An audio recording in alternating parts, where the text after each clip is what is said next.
Oh wait, I just found the perfect song. Hold on. I need you guys to know what this song is called. If you don't know it.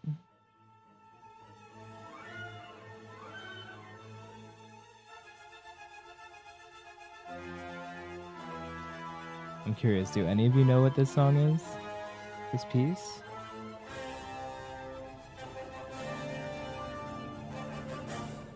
I'll give you a hint.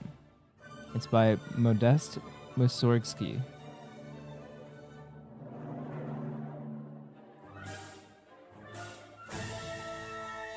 This is called Night on the Bald Mountain.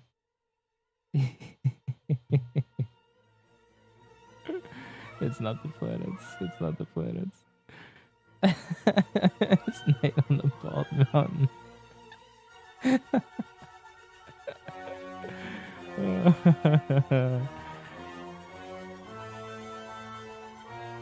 It's not. Fantasia is not a piece of music, girl. Come on. Come on, Jade. That's painful.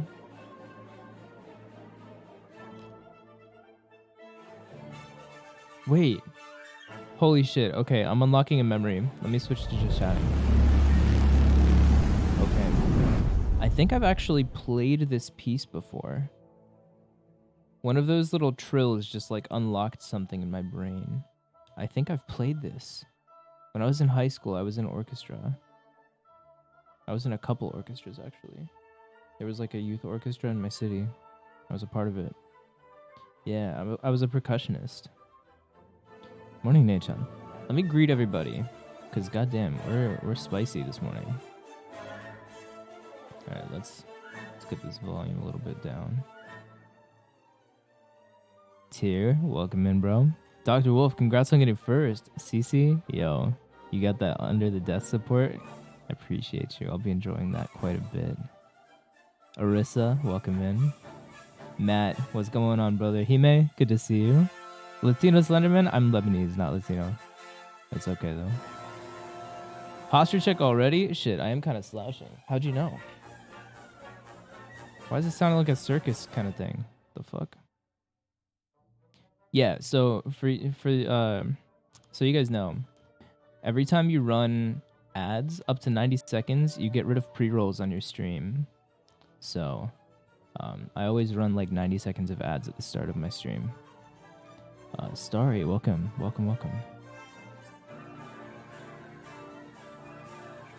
Chi-Chi, hello. I am doing amazing today, and I hope you are as well. Foxy, welcome. Yeah, no, it's not the planets. Shy, hello. Yoko, welcome to the stream. Sounds like the one from Barbie. Nope. Or maybe, I don't know. I haven't watched Barbie, so I don't know. Aphrodite, hello. Welcome to the stream. Jade, also, welcome to you as well. Sorry, I was a little aggressive earlier. It's okay. Choko-ne-chan, welcome in. Irashai. Still sleepy? That's okay. You remember the flute part?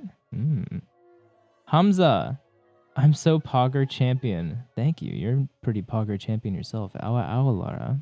Hello, darling. Hi, Tier. Hi, Doctor. Yeah, hello, everybody. Wow. There's so much chat activity here today. I love it. Today's definitely going to be a little bit more of a low-key kind of stream. For those of you who are tuning in for the first time, this is not what I typically do, but I'm going to be reading some stories for you guys. I've chosen 4 books that we're going to swap between. Not your first time here, but it's your first time talking. I see. Well, I'm very honored that you've decided to stick around and introduce yourself. I'm glad to have you.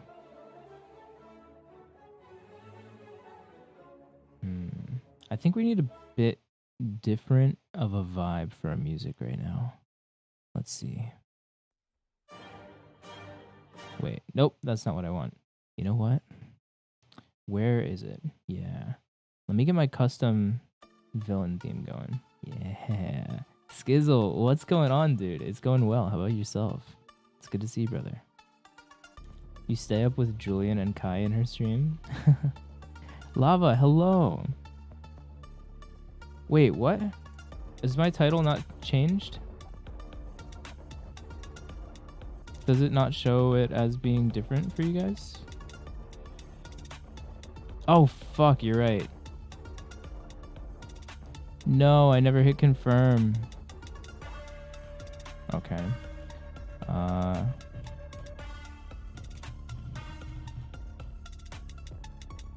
That's my fault. Thank you for saying something. I like changed all of the stuff, but I never hit confirm. That's annoying. The tag stayed. There we go. Smooth. Yeah. That's all good. What's Twitch without a little scuff? Am I right? Not an issue. Yeah, so as the title now says, we're going to be reading some stories. Let's see. Actually, this is something I should have done. Man, I'm a little unprepared today, not gonna lie. But it's okay. Yo, Luna, welcome in. Yeah, I'll have to chill with you in VC more. Because that was not a long interaction. Sorry. Let's see. Relaxing atmosphere. Music. Actually, Skyrim atmosphere. Yes. Okay, I think that's much better. How loud is it gonna be? You guys miss Skyrim? You didn't miss VC night. No. Tier and... Oh, this is so much better. God, I miss Skyrim so much. Oh, this is taking me back. I just want to close my eyes and... Oh, relax. Yes. Is this taking anyone back like 10 years? Is it just me? Holy shit. I have so many amazing memories of Skyrim. Can't miss Skyrim when it gets re-released every 2 years. Yeah, that's true. I never did that though. I mean, I did buy the 1 edition on Steam, but I haven't really played it much. Yo, Alec, welcome in, brother. Good to see you. Yeah, I agree, Tier. Once I had like 4 or 5 characters as well, I just kind of like stopped wanting to do all the same little tedious quests over and over again. Yeah, so I know exactly what you mean.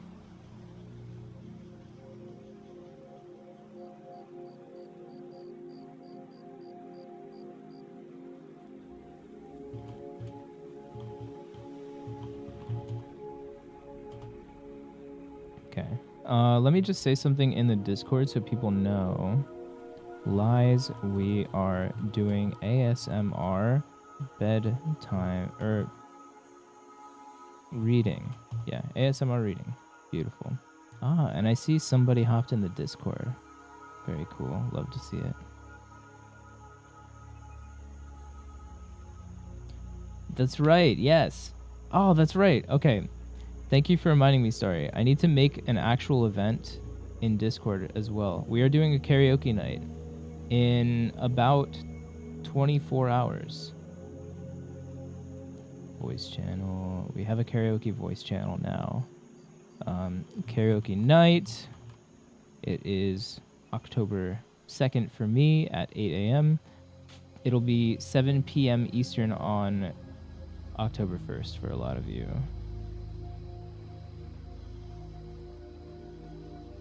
Okay. Yes, beautiful. Beautiful, beautiful. And I'm going to throw that in the announcements channel. If you guys want to see the event, go in my Discord. You'll be able to see in the announcements channel what time the event will be in your local time. And if you want to participate, the way I do karaoke night is anyone can join and listen. Nobody will be pressured to sing, okay? If it ends up being just me singing, so be it. I don't really mind. But if you would like to sing, then we've got a little queue system, and we'll go through that. And anyone is able to sing. Lava, thank you for continuing the gift sub. I appreciate that. That means a lot. 24 and a half hours? It's more like 23 and a half hours. Yeah. Wait, what? Tonight sings? Tomorrow. Tomorrow we're singing. It's in Discord. We're having a karaoke night. I'm not streaming it. Go join the Discord if you're not in it already. And you'll be able to see the event in the announcements page. When you join the Discord, by the way, make sure you read the rules and react to the check mark so that it can give you the 18 plus rule and you'll be able to see the rest of the server, I think. You're not a password generator? Doubtful. Yeah, get some roles. Yeah. We love having new people in the Discord. It's been very much a pleasure to see so many people interacting.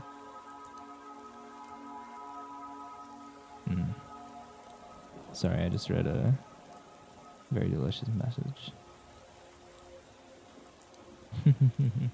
Soft-spoken gaming. What's up, Sky? Flashing that founder's badge, I see. Hell yeah. Alec! Yo, we have a Twitch baby. Let's fucking go. Hell yes. Thank you so much for the 9 months, brother. I appreciate you. I know we don't have an actual baby, but we could work on that if you want to. Mwah. Greetings. Yeah, no, the Discord is definitely a good time. We've got a lot of people who are active these days. Crimson, hello. I saw that you followed me today. I appreciate it. Welcome to the Powerhouse. Vampire Catboy, welcome in. Good to see you. Yeah, today's gonna be a little bit of a different kind of vibe. We're reading some stories, and I've got some good ones picked out. Hell yeah, Alec. Yeah. Let's see. Also, I will say, since I see a couple of you joining the Discord, just as like a heads up, I typically don't add people as my friends in Discord until I like get to know them better, you know, because I have my DMs closed. So just something to note. If you try to send me a friend request, you're probably not going to see it approved. Unless you ping me in my server and tell me you have something important that you need to tell me in DMs. In that case, I'll accept. I don't want to add you. You're weird. Aren't we already friends, Luna? Maybe we're not. Dude. Wait, what? People are just Jade, thank you for the 100 biddies. I appreciate it. Thank you very much. Wow.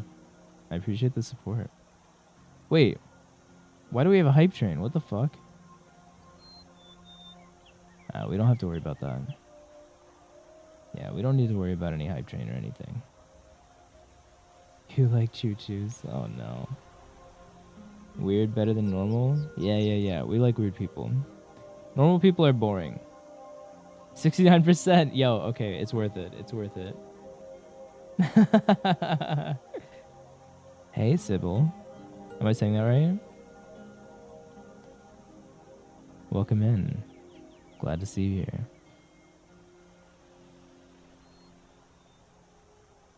And I think you did follow while I was offline, so thank you for the follow and welcome to the Powerhouse. This background music reminds you of Riverwood? Dude, yes. This is just like the atmospheric music in like the non-aggressive parts of Skyrim. My voice is so pretty? You think so? I appreciate that. It always like surprises me so pleasantly when people compliment my voice.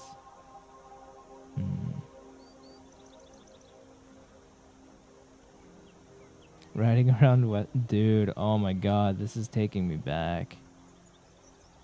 You thought of something wild today? Do tell, do tell.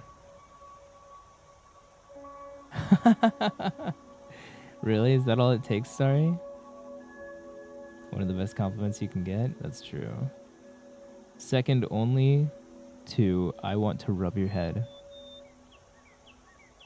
That's probably the biggest compliment I can get. Or maybe like I want to check my reflection in your scalp. That's pretty good too. To be fair, she was already pretty oiled up. Whoa. Just how I like it. Second to nice cock. You've already rubbed it. That's true. You're one of the few. If you don't know, I know Yo Guzzo IRL. Dr. Wolf, thank you for the sub at tier 1. I appreciate it, man. Thank you very much.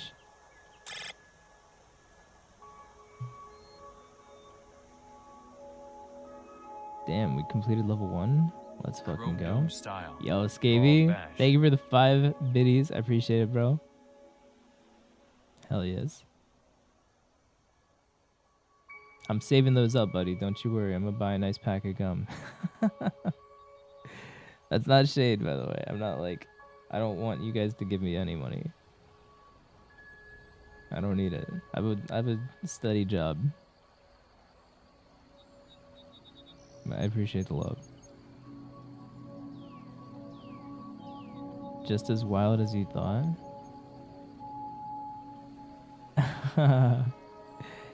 You want to talk, Kira. How you doing, darling? I'm a wonder. Again, you're one to talk. Kira, you're absolutely lovely.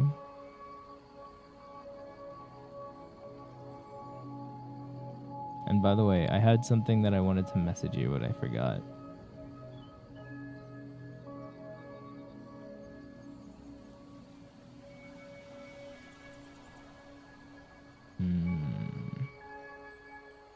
You can't see this train, stupid mobile. It's okay.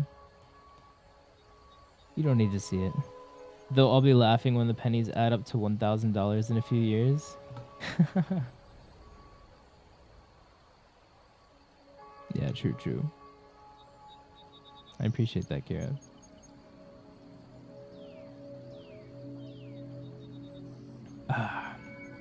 Yeah, do what you gotta do, Luna.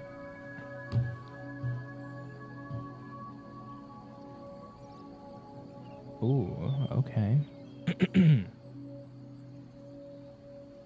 Lava, you are such a good girl. I'm so proud of you. Keep up the good work, okay?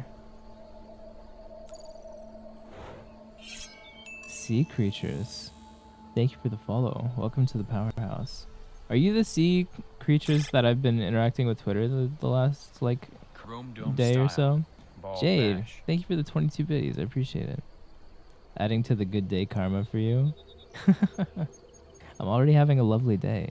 You guys are just making it better.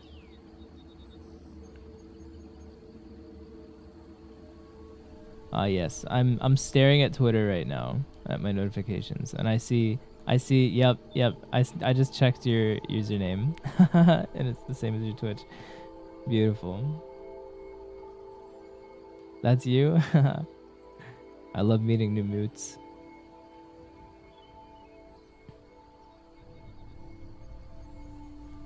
Yeah. How's it going? Welcome to the powerhouse. Wasn't even towards you and you're blushing? Oh shit. I need to wield this power carefully, it seems.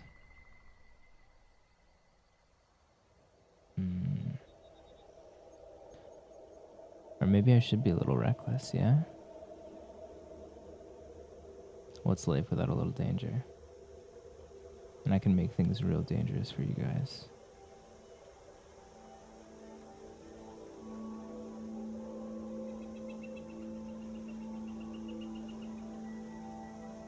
The power is too much. Noted.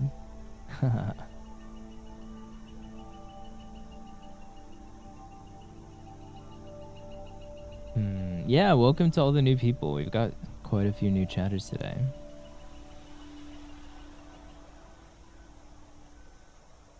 Please do go on. Hey Tay, welcome in. You gonna be around for a while? That makes me really happy to hear, Jade. I'd love to see you around for a while. Let's get comfy. Yeah. So for anyone who joined since I said what we're reading today, I'm gonna go through the list of books I have selected. Maybe we'll do a poll for the first, but I think I know which one I want to start with. So we're gonna be reading by Stephen King, Pet Sematary. I've never read it before. Then by Neil Gaiman, Coraline. And by Patrick Rothfuss, Name of the Wind, which is what I think I want to start with. And by Sarah J. Maas, Throne of Glass. Not sexually, just comfy? Yeah, no, you don't have to be sexual to be comfy. Yo, Slug, what's going on, man? Name of the Wind is one of... Yes, I love seeing people who have good taste. Name of the Wind is my favorite book. It is. It's my favorite book. I love it so much. Yo, not too much, Slug. We're vibing today. What's going on with you? Spoopy, you like it? Yeah, we got a little bit of spoop.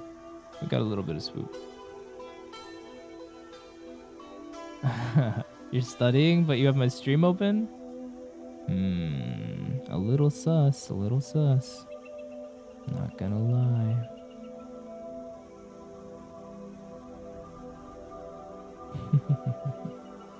You guys are all so fucking adorable. You're programming a chatbot. Whoa. That's awesome, man. What are you doing to make it unique? If you don't mind me asking. Everyone susses for the power bottom?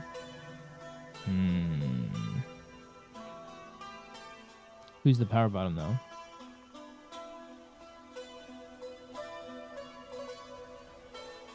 Because I know it ain't me.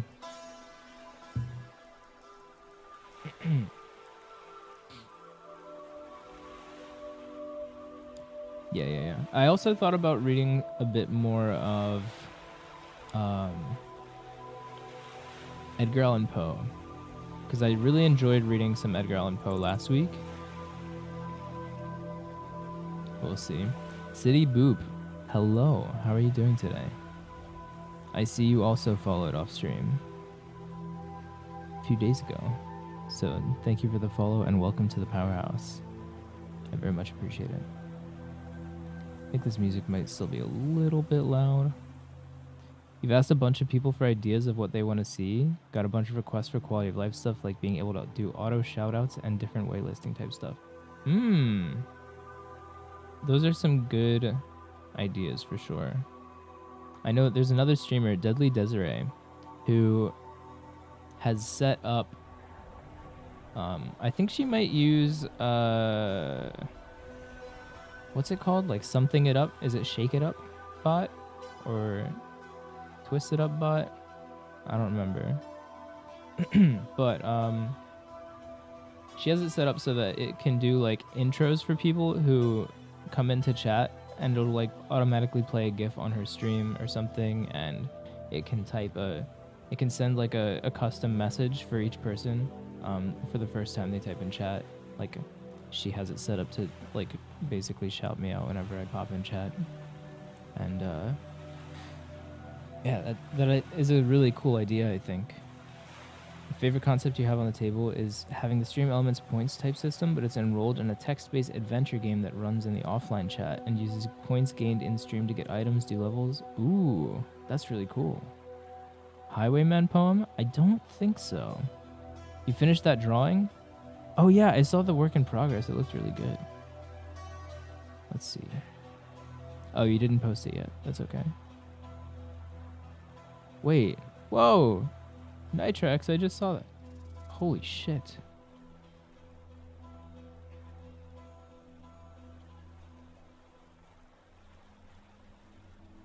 Yeah, Grace, I'd love to see what that sketch looks like if you want to post it or send it my way. You just woke up, so you're gonna have breakfast, but you'll be lurking? I appreciate the lurk. Tell me what you have for breakfast. God, I miss American breakfast. I do so much. I'm living in Japan, for those of you who don't know. And No, you can tweet it. Is it if it's not uh if it's not safe for work, then I mean, use the not safe for work tag. But if it's not safe for work, then you can use the safe for work tag. Clearly, that's how that works. I'm sorry for explaining as if you didn't know that already. I think if you're not sure which tag to work or tag to use, just I was like reading another message. Going back to work. All right, Slug. I appreciate you, brother. Thank you for the lurk. Yeah, sorry. You can send it my way, and I can tell you which I'd prefer for you to use, or you can just like post it in the Discord and ask. But it looks like it's just a headshot, yeah. So it should be fine with the safer work tag.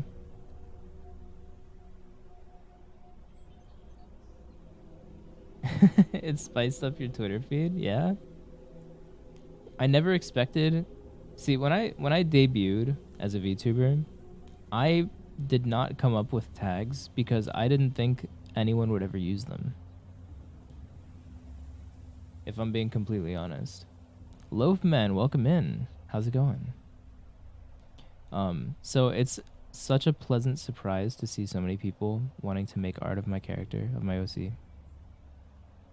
Like, it's a wild feeling, you know? I've never thought that people would want to devote that much time to just like making art of me. That's absolutely fine, Starry. Yeah, I'll take a look when I get a chance.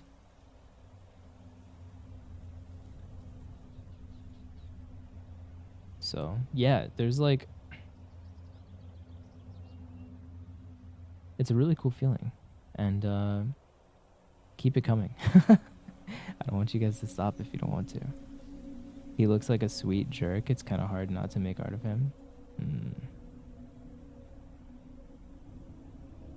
A sweet jerk, huh?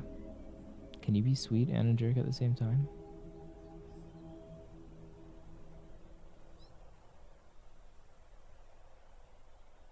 I'm pretty sure most of you follow me on Twitter, but if you don't, you can find my Twitter there.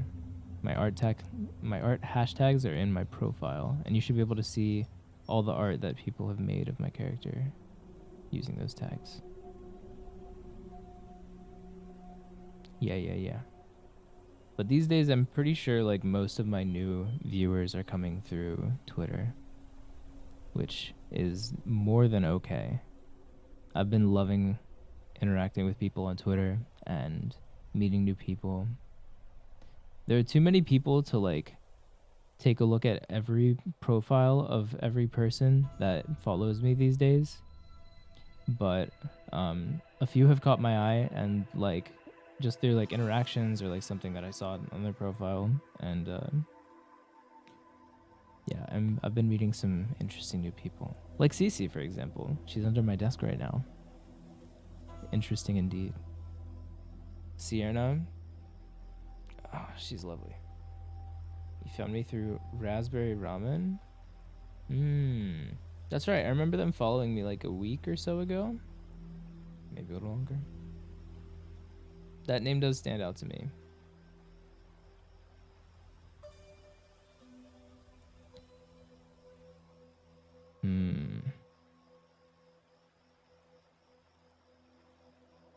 It's like you will tease me, but also give you... I will tease you, but also give you forehead kisses type person? Oh, I see. Okay.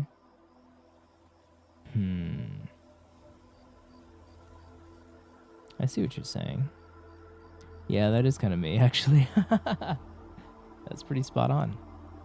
Holy.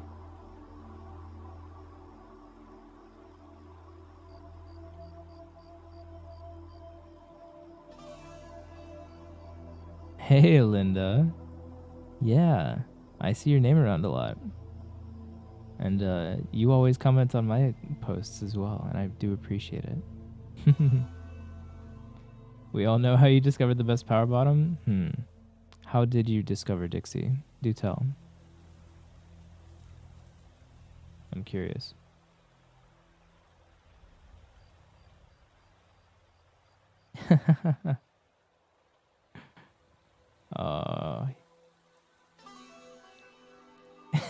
Glad he wasn't here to hear that.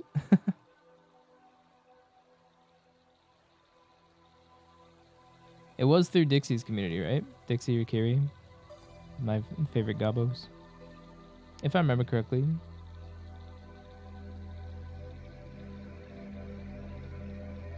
I know you've been around for a little bit, Dr. Wolf.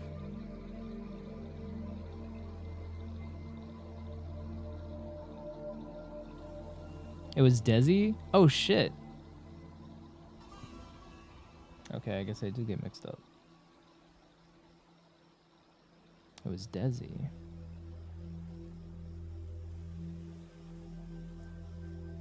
Oh, you're right, you're right. I know. Yeah, no, I remember now. I'm sorry. Amane, thank you for the follow. Welcome into the Powerhouse. Glad to have you here. Doctor, I feel like I haven't really had much of a chance to watch other people's streams these days. I lurk, but like I think it's because I haven't interacted with you in other chats recently that it slipped my mind. I apologize.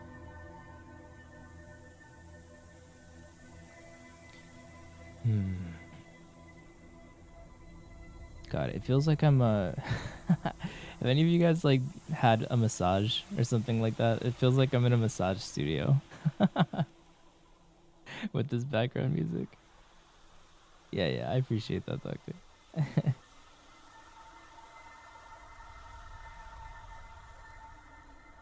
You don't remember if you responded to it before, but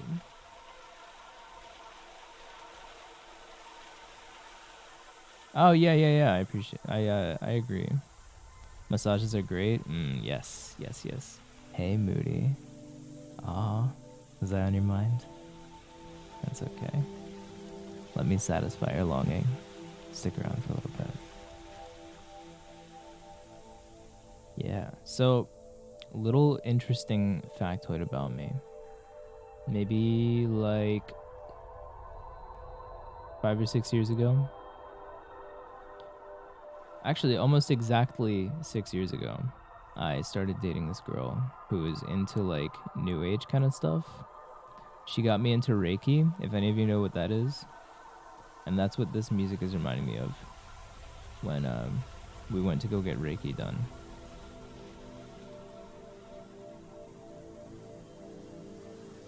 Hell yeah. Oh, you do know what it is. Okay. Yeah. I think it's one of those things that some people think is like bullshit. And I'm kind of on the fence about it, to be honest. But all I know is I was hella relaxed. Yeah. Coffee Care Bear. What a cute name. Thank you for the follow and welcome to the Powerhouse. I'm glad to have you here. You're all about a lot of the new age alternative stuff. Yeah. There's some interesting stuff. So when I was a kid, I used to collect rocks. I used to like go out and find quartz and stuff like that. Hi. Welcome. And yeah, I loved rocks. Like my grandmother would always give me some cool rocks that she found or like crystals that she bought. And so when my ex started like getting me into new age stuff, I'm not really into it anymore, but like she took me to these shops and we could just like see all these different like crystals and stuff like that, and I thought they were really cool. At the very least they looked cool. And yeah, there was a time where I was like buying up a few of those. But I haven't brought any of them with me to Japan because I kind of just like put them in a box and forgot about them. But there's some cool rocks out there. I think one kind of crystal is called like selenite or something like that. Yo, deep pression? Oh, depression. Oh my god, I'm dumb. Thank you for the follow. Welcome to the Powerhouse. Yeah. Selenite. It looks so fucking cool. Let me see if I can find an image for you guys. Selenite. Yeah, it's got this like weird like reflective quality to it. Yo, Isco, welcome in, brother. Let's see. Yeah, this is kind of a good example of it. Kind of a weird hand though. Yeah, look at this. Some of it, sometimes it's like shaped into certain things. Other times it's just like a rod. Most of the times it's just like a rod. But oh, I'll do that in a second, email. But it like reflects light in a really fucking cool way. It always just caught my eye. And it also feels really nice too. Oh, I didn't mean to rename. Remove. Get that out of here. Yeah. Hime, you are such a good doggy. Can you bark for me, baby?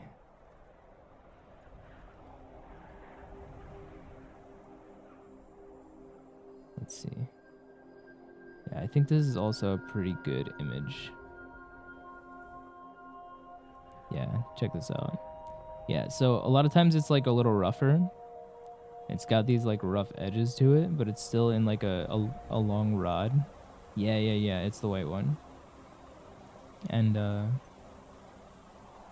it feels really cool. It's like smooth and rough at the same time. I don't know. It was probably my favorite kind of crystal. This is a weird conversation. I have some really interesting experiences related to New Age stuff, though. Like, God, I don't know if I want to talk about this on stream because I don't know if I want to get like religious. I feel like I want to keep religion out of my channel. Hi, Miwa. Welcome in. That's such an adorable little peek emote. Oh my goodness. Hime was simping earlier for your voice. I believe it. Naturally.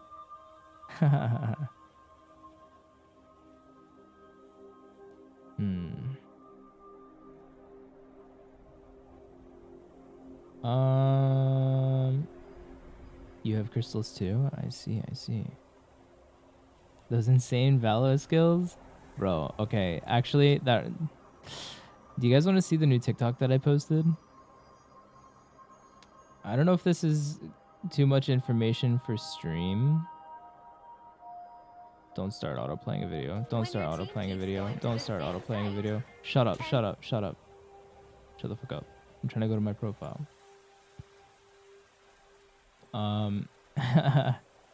Yeah. Okay. Let's see.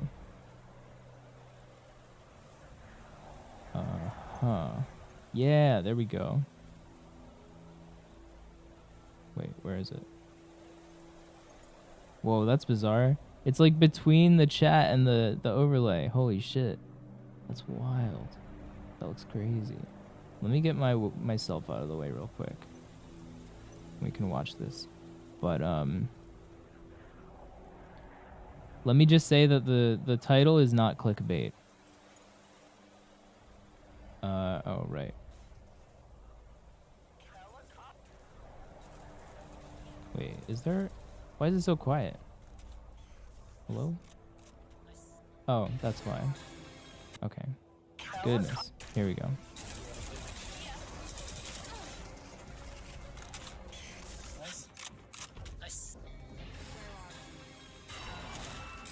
The title is Post-Nut Clarity Really Hit Different.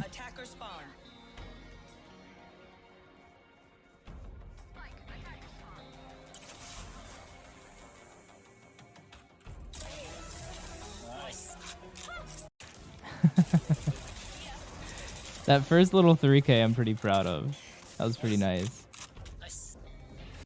Yeah.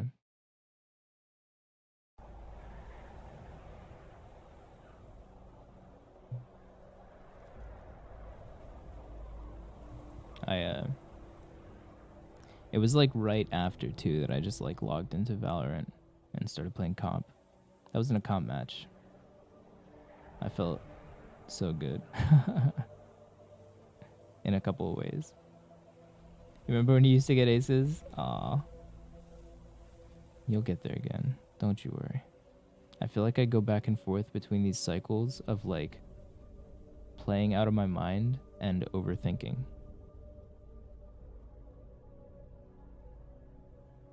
You don't have your glasses on? Oh, yeah. Okay, so I pinged in Discord when I posted that TikTok. Oh!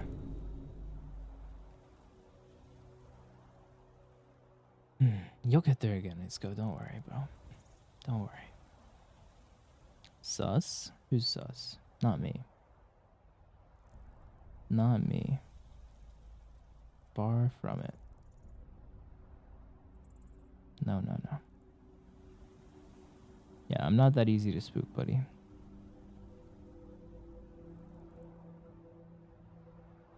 Ah. Oh. You know, like, right after you wake up, how water just, like, hits so different? You can, like, feel the cold just, like, go down your throat and into your stomach. You can, like, feel the whole experience. I just took a nice gulp of water and I felt that exactly. You burnt water? How do you burn water? How does that even happen? I feel like that makes you even better in the kitchen because, like, you make impossible things possible. You love that feeling? Yeah, it's just so good. So good. All right. Perhaps we boiling water and forgetting about it. Doesn't it just evaporate though? I don't think it burns, right? It just like starts going away. Or maybe all the smoke will like all the water vapor will trigger the smoke alarm, something like that. You're a bit sicky? Oh, no worries, bro. Get some rest. It leaves a residue, really? That's wild. I wouldn't have guessed. Maybe it depends how filtered your water is, how many contaminants there are. Is it bad you kind of want to meet up with everybody here? Aw. It's a sweet gesture. You put oil and salt in the water? For what? Oil and salt. You making pasta or something?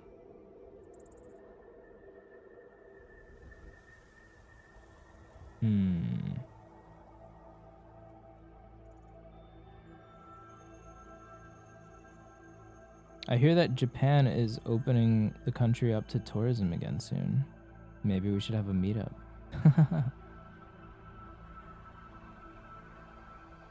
How many of you want to come to Japan at some point in your life? Probably like everyone, right? Who wouldn't want to? Stretch? I got you.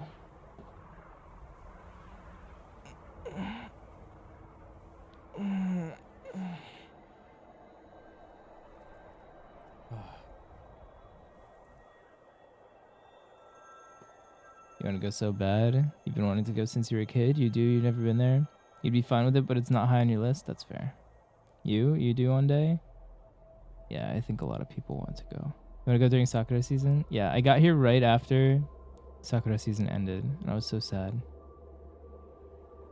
But I'll be here for Sakura season this next spring. So I'll be able to see it before I leave the country, at the very least. Yeah. Right here? What do you mean right here? You're directionally challenged in English? That's fair. I mean, the train system here has all like English signs, so it's pretty easy to navigate, to be completely honest. And Google Maps has all of the train times and schedules and routes integrated, so it can tell you which trains to take, what platform to get on the train from.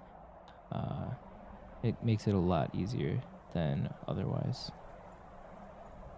Not to mention, you can get your pass card for the train on like Apple Wallet, and then you can reload it using Apple Pay, which is really nice because you can also use that card at like convenience stores and stuff.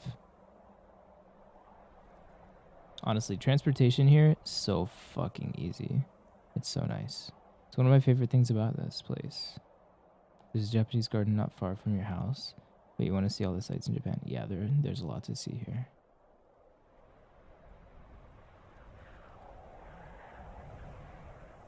Yeah, I also want to see more of the rural areas, but to see rural areas, it would mean that I need to rent a car. And I'm kind of afraid to drive here, to be honest. I've never driven on roads that are not like on the right side, you know?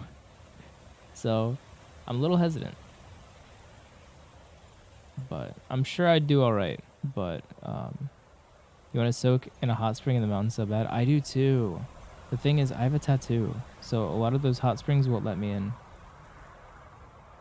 Like the actual hot springs, some like bathhouses would probably let me in, but like the actual hot springs and like the ryokan, the traditional inns, they're very traditional, and a lot of them do not let people with tattoos in, which is a very unfortunate thing, you know? Because I'd love to experience that kind of thing.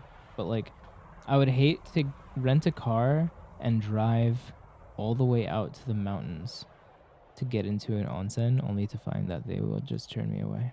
They have private ones? Yeah, they do, but it's not the same, you know?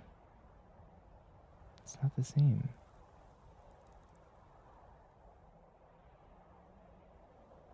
I just gotta wait for Japan to get a little more progressive, you know?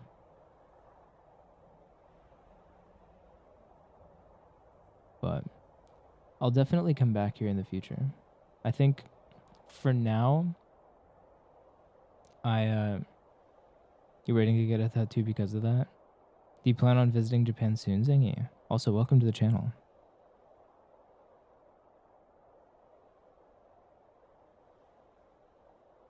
Oh wait, you've been following for a little bit.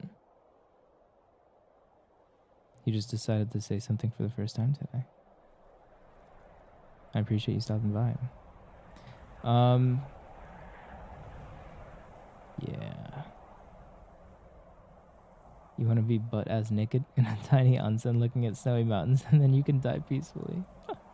You keep quiet? Aw, that's fine. I appreciate my lurkers. I also appreciate the people who feel like they want to say something in chat and participate in the discussion. Basically, it comes down to I love everyone who stops by. But, yeah.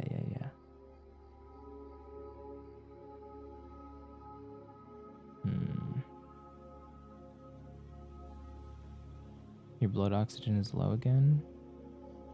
Go do what you gotta do, Starry. Take care of yourself, okay?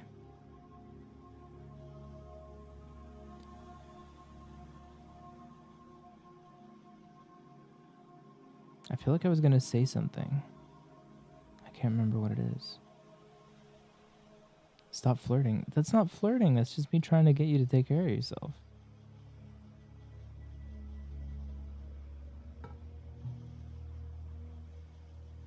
If I was flirting, I would say I could get you breathing pretty heavily. Get that oxygen level right back up. Bedtime story? Yeah, I should probably actually read soon. You'd like to do a foodie tour? Yes. The food in Japan is so fucking good. Even if it's just convenience food. What? Convenience store food. Convenience store food? So good. Am I going to be in Japan a long time? That's what I was going to say. I think I'm only going to stay in Japan until my 1 year is up. Because I love this place. There's so much I love about living here. But the thing is, I don't have any friends here. And I don't see that changing anytime soon. Like, I like my coworkers, but my contract prohibits me from, like, exchanging contact information with them. And, like, I'd love to chill with my coworkers, like, outside of work. Because some of them are really cool. Like, there are a lot of them around my age which it just sucks, you know? And like COVID is still a thing, and you know, people here still wear masks like all the time, and like they don't do a lot of stuff necessarily. Hi Chai, welcome in. Glad to see you. Yeah, so basically there aren't many opportunities to meet new people, and like also I think not many Japanese people are really interested in getting to know foreigners on a deeper level. But also language barriers are a thing, and they're kind of difficult because my Japanese is decent, but it's not good enough to like get past the small talk, you know? Does that make sense? So it makes it really difficult to like form real bonds with people. And it's something that I miss. Not to mention, there are a lot of people that I've been talking to in other countries that I've been getting closer to recently. And it just makes it all the more difficult that like when I get off work, they're asleep. And when I'm about to go to bed, they wake up. Like, I want to spend time with people I care about. I think that's more important to me than quality of life and like convenience, you know? Because there's so much convenience here, there's so much quality of life here. It's so amazing. But like, all of that doesn't mean anything if I can't share it with the people I care about, you know? Hey, Lila Wolf. Thank you for the follow. Welcome to the Powerhouse. Yeah, so I think. Oh, I wasn't crying, don't you worry. But yeah, I definitely think after this year is up, I want to move back to the States. Hello. Thank you for popping in. It's nice to meet you. So yeah, that's my plan. And then I don't know how my streaming schedule is going to change when I move back. We'll figure that out. We'll cross that bridge when we get to it. But yeah, for right now, I like the schedule that I have, and I don't see it changing for the next 6 months. At least not a crazy amount. Do you guys like the Saturday time? Like, I guess Friday night for you, for some of you. Like this time today, right now. How do you feel about this? Because this is different from my weekday times. We will have to do as your friends for now. Hell yeah. Of course you will. And you do very nicely. Time zones are actually the worst, but that's why you're still super glad that you're able to catch me live when you can. I'm glad too. Yeah. That's the only time you can catch it? Okay. I thought that might be the case for some of you. I see some faces that also show up on my weekday streams, but I feel like I should keep my Saturday stream time the same at this point. I was considering changing it, but yeah, I feel like there are too many people who can't show up during the week, and I want to include them. Yeah. It's Saturday morning for you?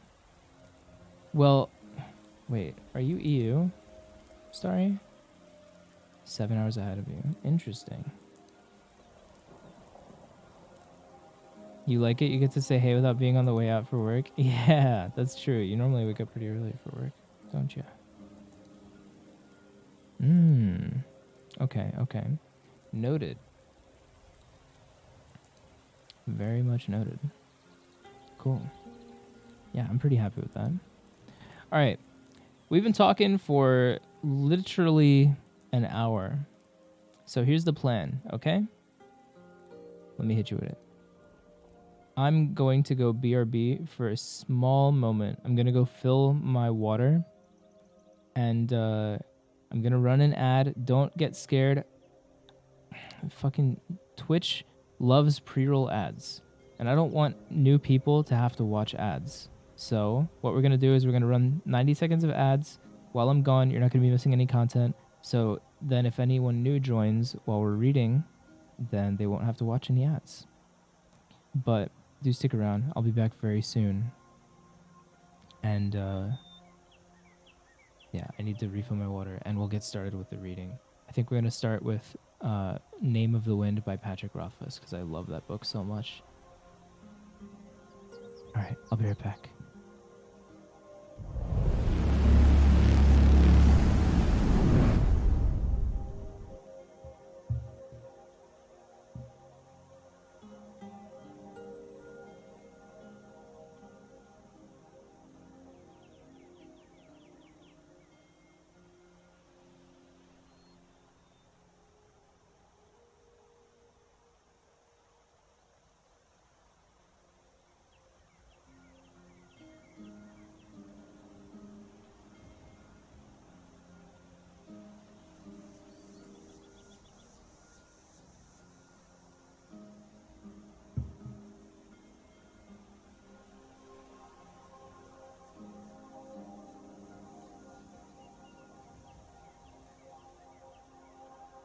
Hi, subs. And people with ad block. Mwah. I appreciate all of you.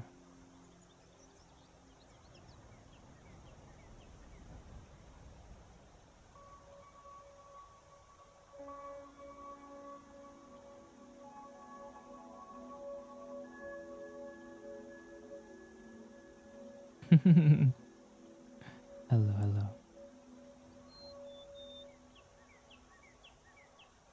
All right, ad is almost over. Beautiful.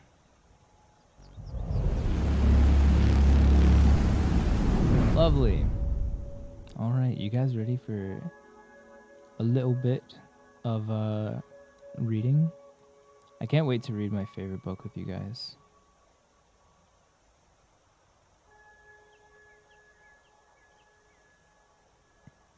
Let's see, let's see.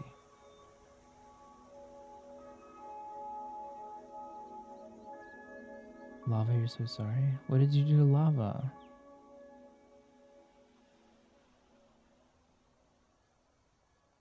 All right. So, if you don't know, this book is called Name of the Wind. It's by Patrick Rothfuss. It is part of a series, and it is my favorite book.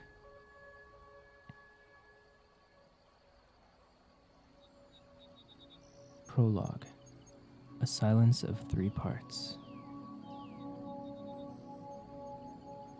I think the music might be a little loud, sorry. There, that's better. It was night again. The Waystone Inn lay in silence, and it was a silence of 3 parts. The most obvious part was a hollow, echoing quiet made by things that were lacking. If there had been a wind, it would have sighed through the trees, set the inn's sign creaking on its hooks, and brushed the silence down the road like trailing autumn leaves. If there had been a crowd, even a handful of men inside the inn, they would have filled the silence with conversation and laughter, the clatter and clamor one expects from a drinking house during the dark hours of night. If there had been music, but no, of course there was no music. In fact, there were none of these things, and so the silence remained. Inside the Waystone, a pair of men huddled at one corner of the bar. They drank with quiet determination, avoiding serious discussions of troubling news. In doing this, they added a small, sullen silence to the larger, hollow one. It made an alloy of sorts, a counterpoint. The third silence was not an easy thing to notice. If you listened for an hour, you might begin to feel it in the wooden floor underfoot and in the rough, splintering barrels behind the bar. It was the weight of the black stone hearth that held the heat of a long-dead fire. It was in the slow back and forth of a white linen cloth rubbing along the grain of the bar.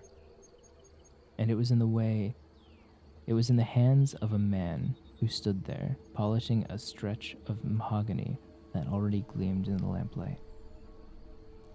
The man had true red hair, red as flame. His eyes were dark and distant, and he moved with the subtle certainty that comes from knowing many things. The Waystone was his, just as the third silence was his. This was appropriate, as it was the greatest silence of the 3, wrapping the others inside itself. It was deep and wide as autumn's ending. It was heavy as a great river-smooth stone. It was the patient, cut flower sound of a man who is waiting to die.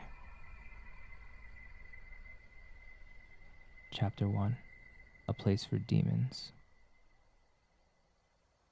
It was felling night, and the usual crowd had gathered at the Waystone Inn. 5 wasn't much of a crowd, but 5 was as many as the Waystone ever saw these days, times being what they were. Old Cobb was filling his role as storyteller and at advice dispensary. The men at the bar sipped their drinks and listened. In the back room, a young innkeeper stood out of sight behind the door, smiling as he listened to the details of a familiar story. I just realized I should do something with the title. Name of the Wind.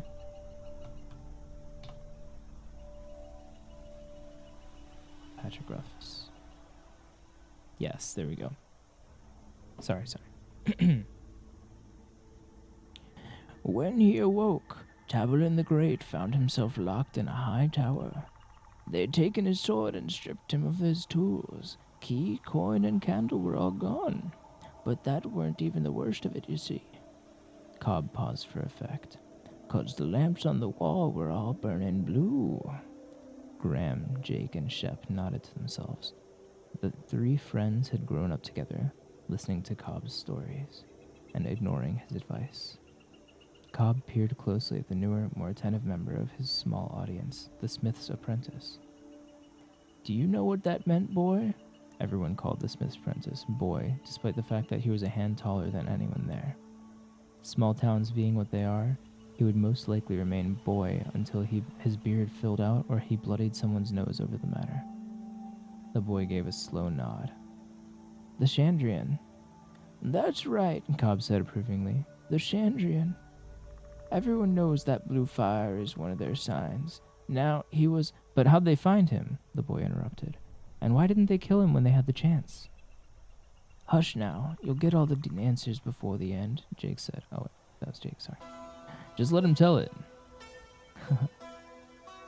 No need for all that, Jake, Graham said. Boy's just curious. Drink your drink. I drank me drink already, Jake grumbled.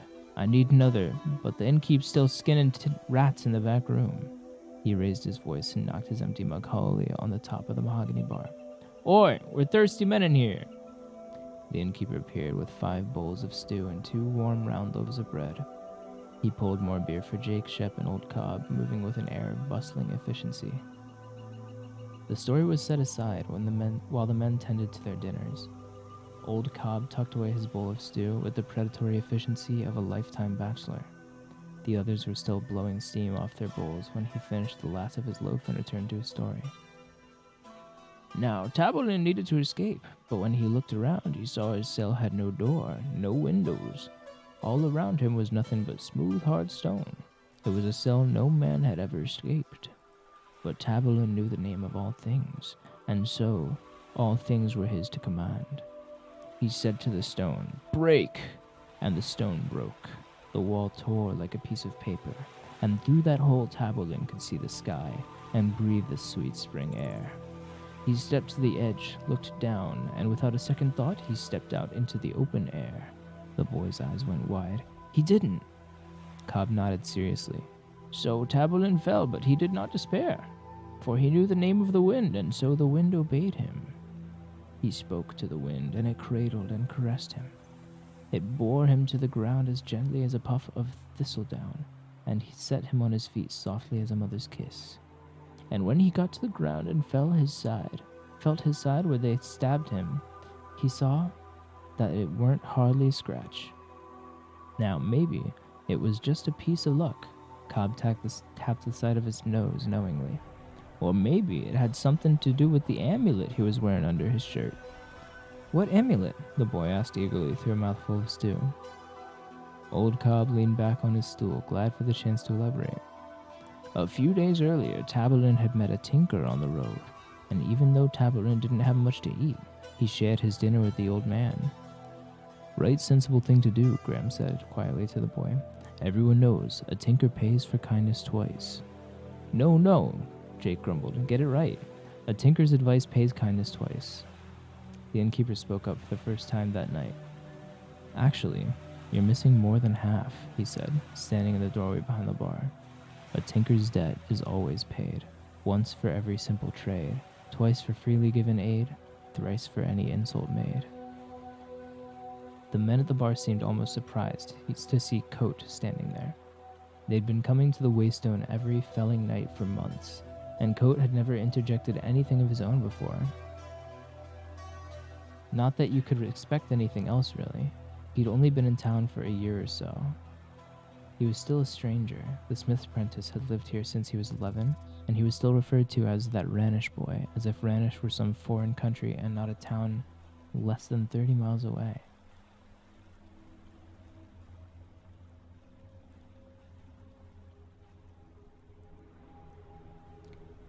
Just something I heard once, Coat said to fill the silence, obviously embarrassed. Old Cobb nodded before he cleared his throat and launched back into the story. Now this amulet was worth a whole bucket of gold royals, but on account of Taborlin's kindness, the tinker sold it to him for nothing but an iron penny, a copper penny, and a silver penny. It was black as a winter night, and cold as ice to the touch, but so long as it was round his neck, Taborlin would be safe from the harm of evil things, demons and such. I'd give a good piece for such a thing these days, Shep said darkly. He had drunk most and talked least over the course of the evening. Everyone knew that something bad had happened out on his farm last Sendling night, but since they were good friends, they knew better than to press him for the details.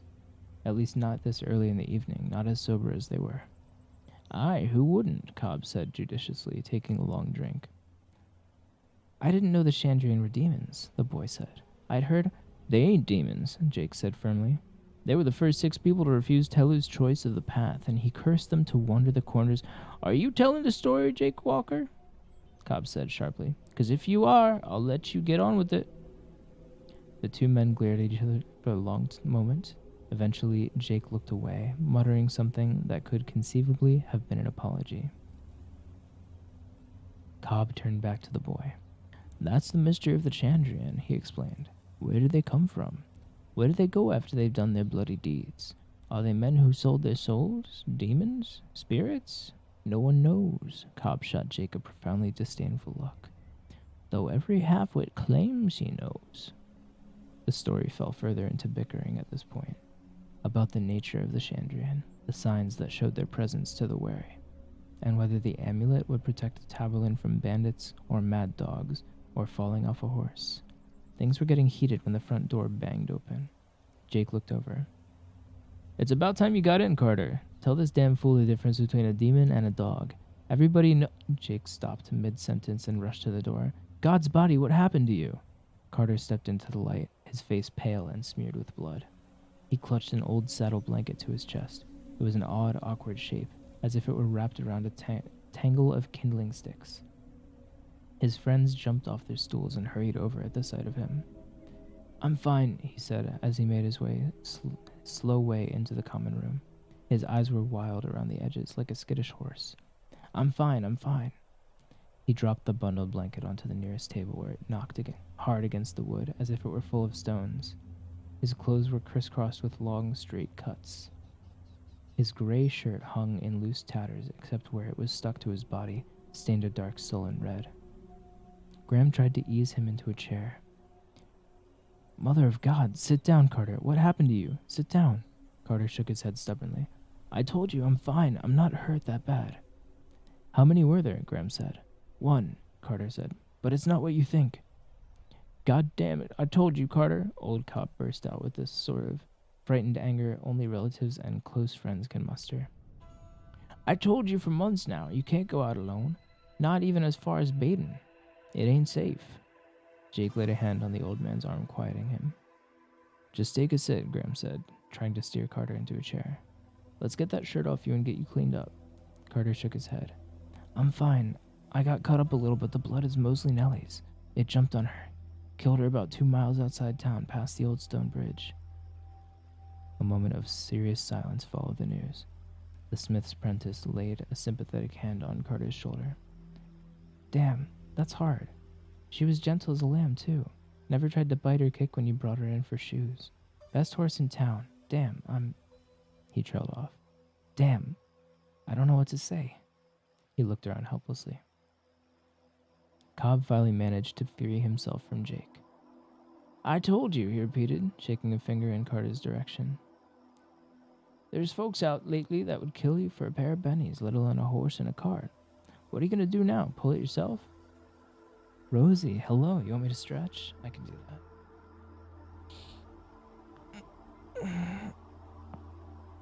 Oh, I don't know if you could hear my shoulders popping, but they just popped so much. Oh, that felt really good. Thank you for that, Rosie. I appreciate it.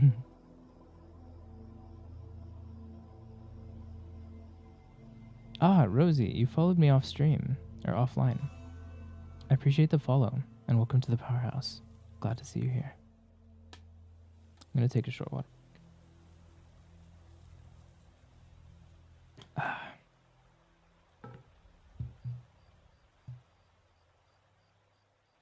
There was a moment of uncomfortable quiet. Jake and Cobb glared at each other while the rest seemed at a loss for words, unsure of how to comfort their friend. The innkeeper moved carefully through the silence. Arms full, he stepped nimbly around Shep and began to arrange some items on a nearby table. A bowl of hot water, shears, some clean linen, a few glass bottles, needle and gut. This never would have happened if he'd listened to me in the first place, old Cobb muttered. Jake tried to quiet him, but Cobb brushed the younger man aside. I'm just telling the truth. It's a damn shame about Nellie, but he better listen now or he'll end up dead. You'll get lucky twice with those sort of men. Oh, you don't get lucky twice with those sort of men. Carter's mouth made a thin line. He reached out and pulled the edge of the bloody blanket. Whatever was inside flipped over once and snagged on the cloth. Carter tugged harder, and there was a clatter like a bag of flat river stones upended onto the tabletop. It was a spider as large as a wagon wheel, black as slate. The smith's apprentice jumped backward and hit a table, knocking it over and almost falling to the ground himself. Cobb's face went slack. Graham, Shep, and Jake made wordless, startled sounds and moved away, raising their hands to their faces. Carter took a step backward that was almost like a nervous twitch. Silence filled the room like a cold sweat. The innkeeper frowned. They can't have made it this far west yet, he said softly. If not for the silence, it's unlikely anyone would have heard him, but they did. Their eyes pulled away from the thing on the table to stare mutely at the red-haired man. Jake found his voice first. You know what this is? The innkeeper's eyes were distant. Scrael, he said distractedly. I thought the mountains... Scrael, Jake broke in. Blackened body of Godcoat. You've seen these things before? What? The red-haired innkeeper looked up sharply, as if suddenly remembering where he was. Oh, no, of course not. Seeing that he was the only one within arm's length of the dark thing, he took a measured step away. Just something I heard. They stared at him. Do you remember the trader that came through about 2 span ago? They all nodded. Bastard tried to charge me 10 pennies for a half-pound of salt, Cobb said reflexively, repeating the complaint for perhaps the 100th time. Wish I'd bought some, Jake mumbled. Graham nodded a silent agreement.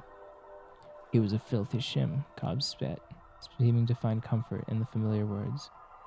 I might pay 2 in a tight time, but 10 is robbery. Not if there are more of those on the road, Shep said darkly. All eyes went back to the thing on the table. He told me he'd heard of them over near Melcombe, Coate said quickly, watching everyone's faces as they studied the thing on the table. I thought he was just trying to drive up his prices. What else did he say? Carter asked. The innkeeper looked thoughtful for a moment, then shrugged. I didn't get the whole story. He was only in town for a couple hours. I don't like spiders, the smith's apprentice said. He remained on the other side of the table, some 15 feet away. Cover it up. It's not a spider, Jake said. It's got no eyes. It's got no mouth either, Carter pointed out. How does it eat? What does it eat? Shep asked darkly. The innkeeper continued to eye the thing curiously. He leaned closer, stretching out a hand. Everyone edged even farther away from the table. Careful, Carter said. Its feet are sharp like knives. More like razors, Coate said. His long fingers brushed the Scrael's back, featureless body. It's smooth and hard, like pottery. Don't go messing with it, the smith's apprentice said. Moving carefully, the innkeeper took one of the long, smooth legs and tried to break it with both hands like a stick. Not pottery, he amended. He set it against the edge of the table and leaned his weight against it. It broke with a sharp crack. More like stone. He looked up at Carter. How did it get all these cracks? He pointed at the thin fractures that crazed the smooth black surface of the body. Nellie fell on it, Carter said. It jumped out of a tree and started to climb all over her, cutting her up with its feet. It moved so fast. I didn't even know what was going on. Carter finally sank into the chair at Graham's urging. She got tangled in her harness and fell on it, broke some of its legs. Then it came after me, got on me, crawling all over. He crossed his arms in front of his bloodied chest and shuddered. I managed to get it off me and stomped it as hard as I could. Then it got on me again. He trailed off, his face ashen. The innkeeper nodded to himself as he continued to prod the thing. There's no blood, no organs. It's just gray inside. He poked it with a finger, like a mushroom. Great, Tellu, just leave it alone, the smith's apprentice begged. Sometimes spiders twitch after you kill them. Listen to yourselves, Cobb said scathingly. Spiders don't get big as pigs. You know what this is. He looked around, making eye contact with each of them. It's a demon. They looked at the broken thing. Oh, come now, Jake said, disagreeing mostly out of habit. It's not like... He made an inarticulate gesture. It can't just... Everyone knew what he was thinking. Certainly there were demons in the world, but they were like Tellu's angels. They were like heroes and kings. They belonged in stories. They belonged out there. Taborlin the Great called up fire and lightning to destroy demons. Tellu broke them in his hands and sent them howling into the nameless void. Your childhood friend didn't stomp one to death on the road to Baden Brit. It was ridiculous. Coat ran his hand through his red hair, then broke the silence. There's one way to tell for sure, he said, reaching into his pocket. Iron or fire. He brought out a bulging leather purse. And in the name of God, Graham pointed out, demons fear 3 things. Cold iron, clean fire, and the holy name of God. The innkeeper's mouth pressed itself into a straight line that was not quite a frown. Of course, he said as he emptied his purse onto the table, then fingered through the jumbled coins, heavy silver talents and thin silver bits, copper jots, broken halfpennies, and iron drabs. Does anyone have a shim? Just use a drab, Jake said. That's good iron. I don't want good iron, the innkeeper said. A drab has too much carbon in it. It's almost steel. He's right, the smith's apprentice said, except it's not carbon. You use coke to make steel, coke and lime. The innkeeper nodded deferentially to the boy. You'd know best, young master. It's your business after all. His long fingers finally found a shim in the pile of coins. He held it up. Here we are. What will it do? Jake asked. Hi, Ian. Oh, Spider does better than everyone else by hiding behind the other side of the front door.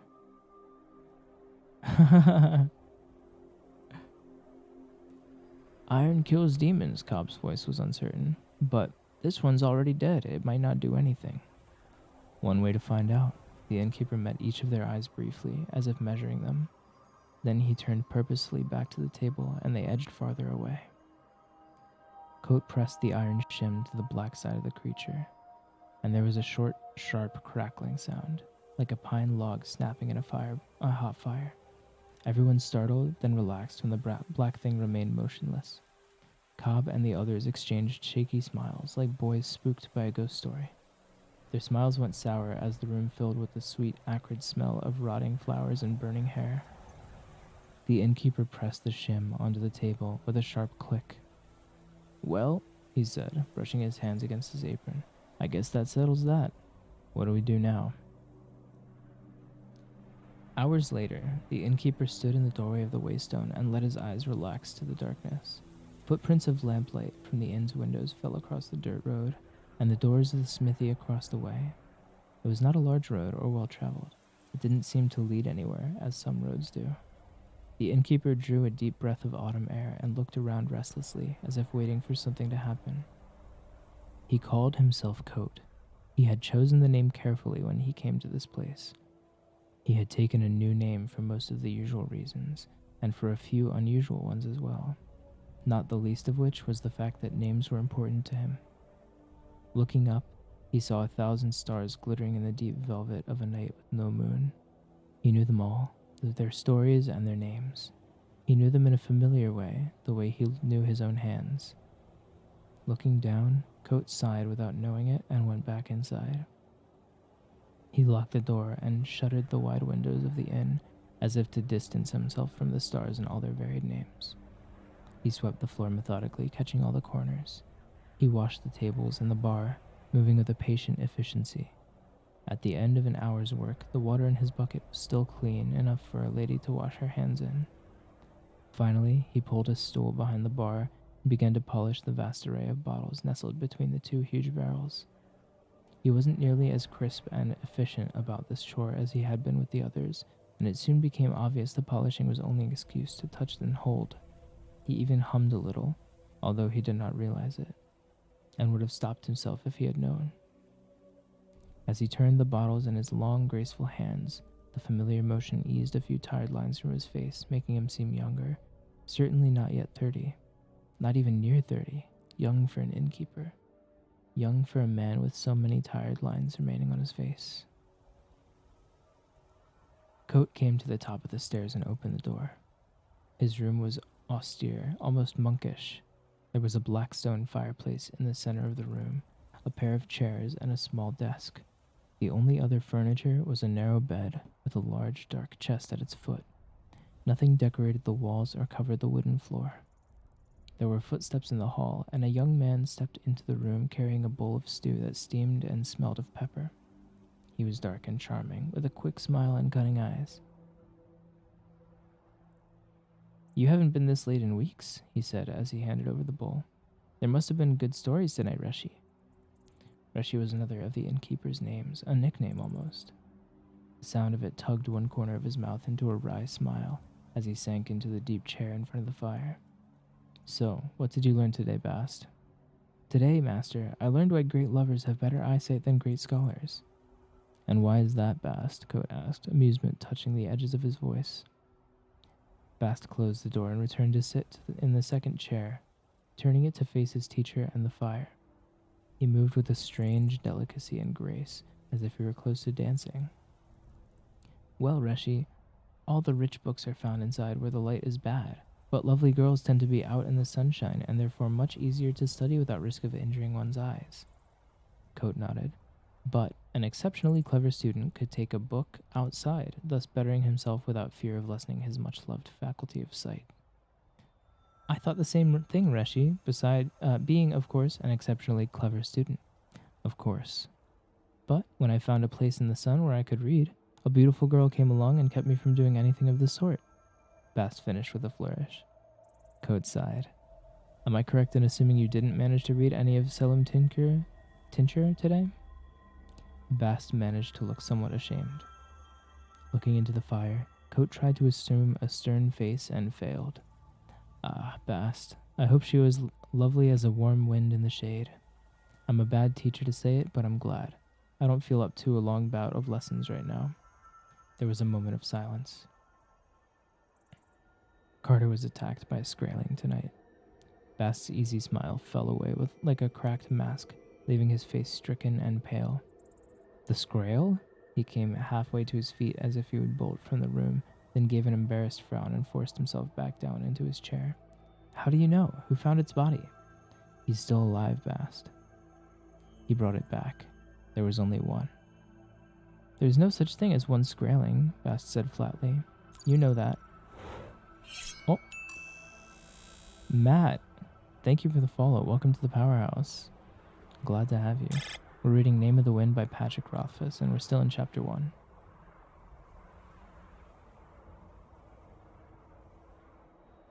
"I know," said Coat. "The fact remains there was only one." Rena Nara, thank you for the follow and welcome to the Powerhouse. Glad to have you here. I love seeing all these new people.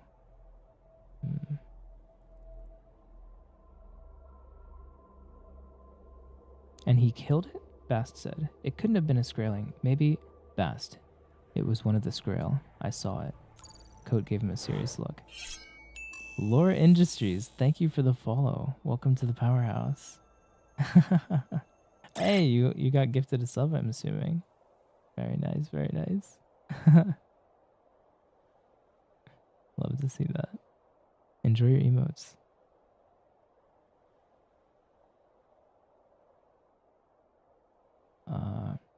Bast, it was one of the Skrael. I saw it. Coat gave him a serious look. He was lucky, that's all. Even so, he was badly hurt. 48 stitches. I used up nearly all my gut.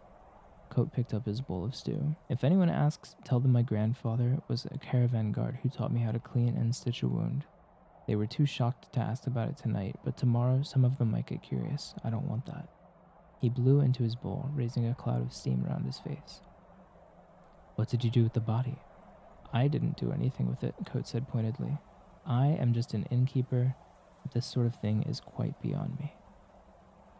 I've come to announce you're my mortal enemy since you are an anti-capitalist. Oh, that's funny. No, my Twitch bio is just a pun, don't worry. That's funny. You do have capital letters in your name, though. I'm strongly opposed.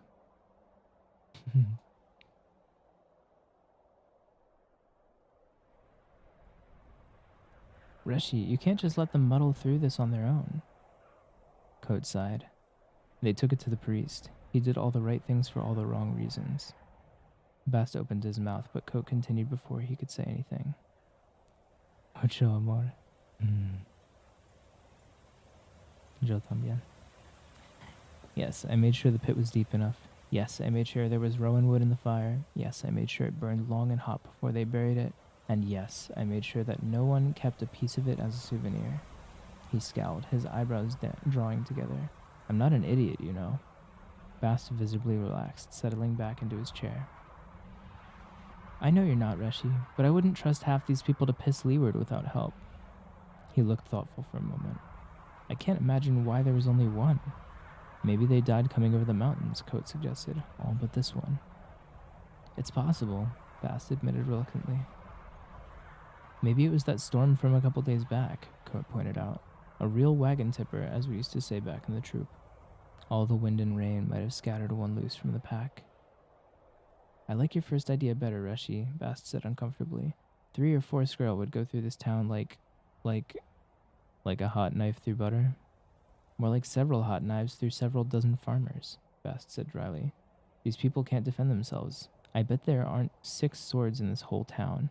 Not that swords would do much good against the Skrull. There was a long moment of thoughtful silence. After a moment, Bast began to fidget. Any news? Coat shook his head. They didn't get to the news tonight. Carter disrupted things while they were still telling stories.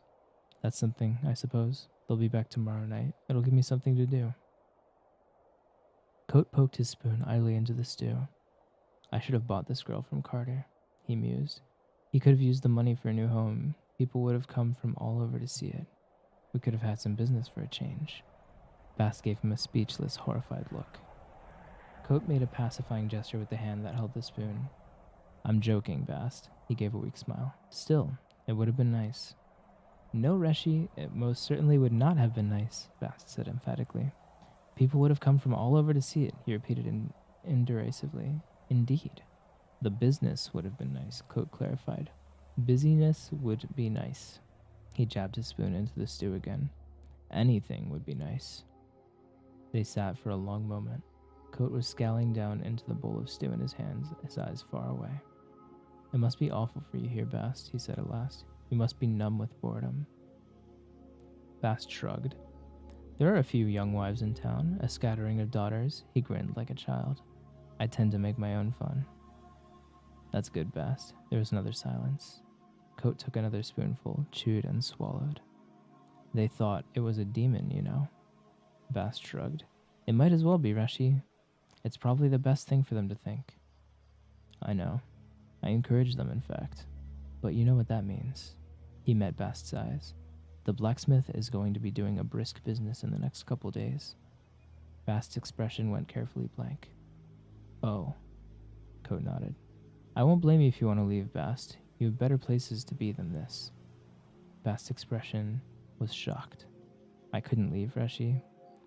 He opened and closed his mouth a few times at a loss for words. Who else would teach me? Coat grinned, and for a moment his face showed how truly young he was.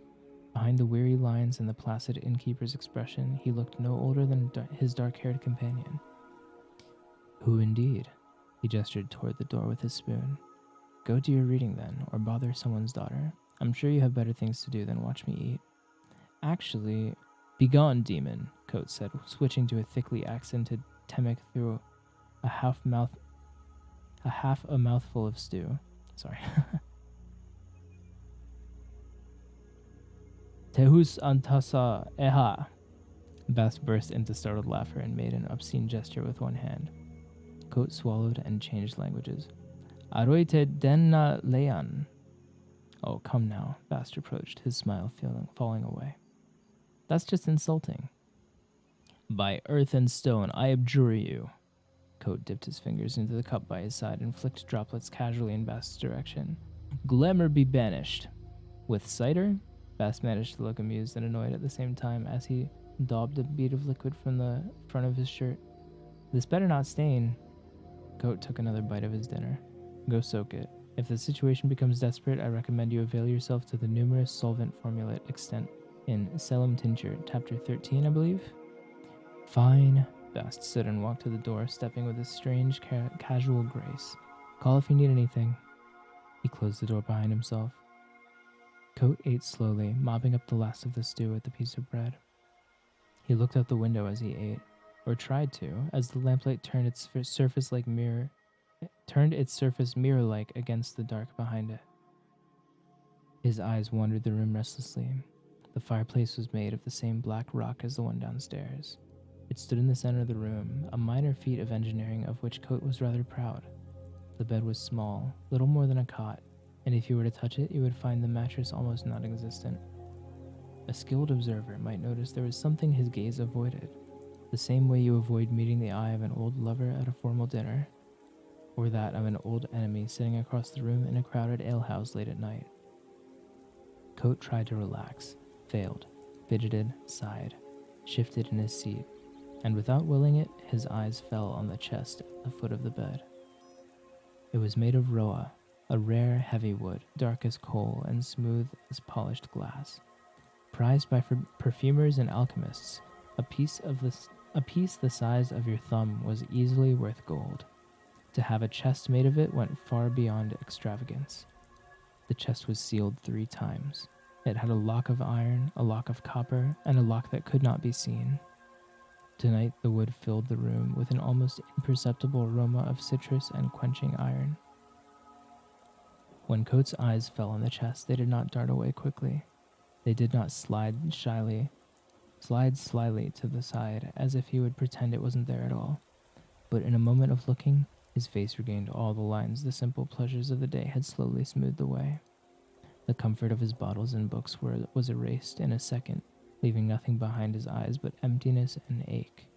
For a moment, fierce longing and regret warred across his face. Then they were gone, replaced by the weary face of an innkeeper, a man who called himself Coat. He sighed again without knowing it, and pushed himself to his feet. It was a long time before he walked past the chest to the bed. Once in bed, it was a long time before he slept.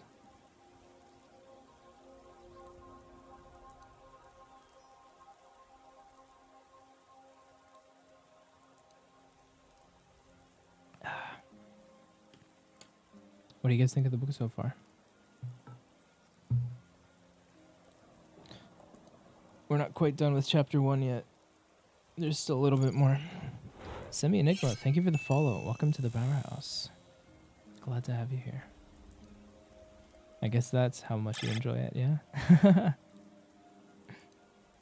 It's cool? Yeah. We're not even into the good stuff yet. You wanted to follow but didn't want to interrupt? I appreciate it. You can feel free to interrupt. I always pause to take a look at chat every once in a while. Lucas Power Gun, Guido. Bald, you're goddamn right I'm bald. Don't you forget. I make you want to play a D&D game with me as your DM? That's amazing. You love my reading? Thank you. Stretch? I can stretch. Sure. Can't believe you didn't follow earlier. That's so flattering. Thank you for saying so. My reading is very nice. I don't do this often, but I think I will do it more often. What do you guys think? Do you want this to be a regular Friday night thing? Saturday morning thing? Oh, thank you, Linda. You're excited about the bald head? Hell yeah, so am I. I'm always excited. I'm gonna shave my head today, too. I'm pumped for that. Whatever works for me. Yes, please. Yeah, so normally, Enigma, since you're new here, what I normally do is my main game is Valorant. That's what I typically stream. But I also play... You can see my schedule on the schedule page on my Twitch if you're curious. But Saturdays are normally like a variety day, or like sometimes I do collabs, but I'd be down to do this kind of reading thing more often. It's been pretty fun. Yes, because you have a lot of serotonin. No, because long-term voice loss possibilities. I'll be okay. I don't think I'm going to make these reading streams crazy long. I'll probably go for like another maybe hour or so. Because yeah, I can already feel a bit of a strain in my voice, but I don't think I'm close to hurting myself. So, there's nothing to worry about yet. Maybe once a month at most. Hmm. Yeah, I mean, I'll mix in like collabs and other things as well, but yeah, I think doing this more regularly might be fun, at the very least. I have a relaxing voice. Thank you for thinking so. I appreciate it. You don't listen to ASMR, but you definitely listen to my ASMR? Oh shit. That's very flattering, Sybil. I appreciate it. My voice hypnotizes. No. No, no, no, no, no. You guys go too far. Come on. Oh my goodness. You're all so sweet.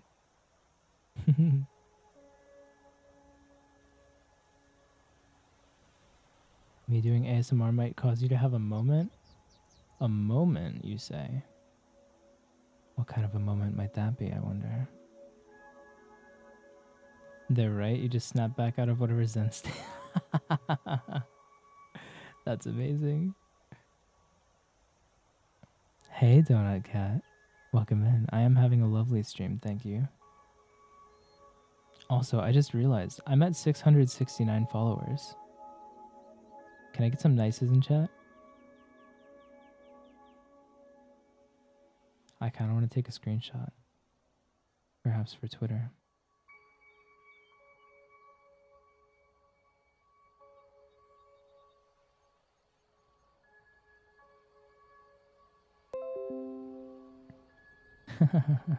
Fuck yeah. Hell yeah, hell yeah. Oh my goodness. I've been having so much fun with Twitter lately.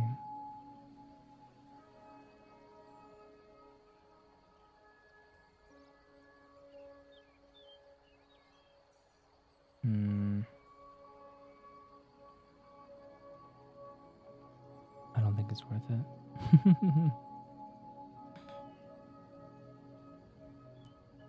Yeah, I am having a good time.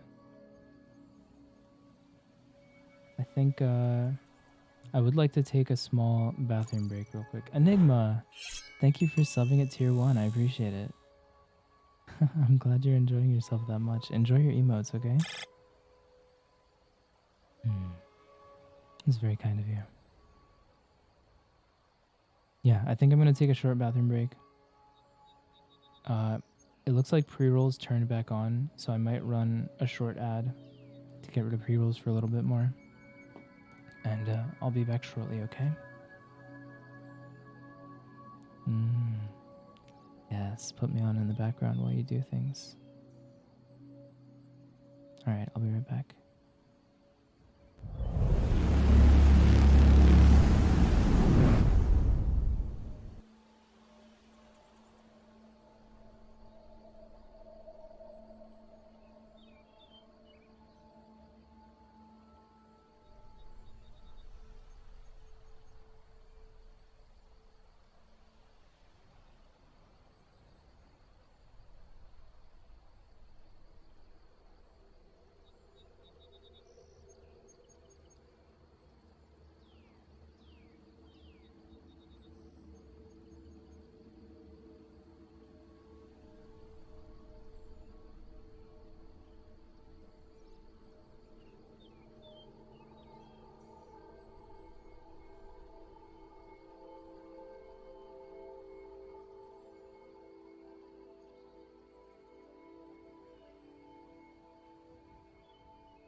like my transition, Enigma?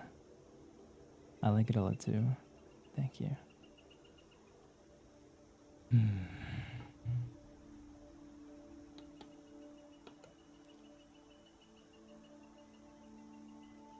Yeah, you can check out the credits in my bio below stream to see who made it.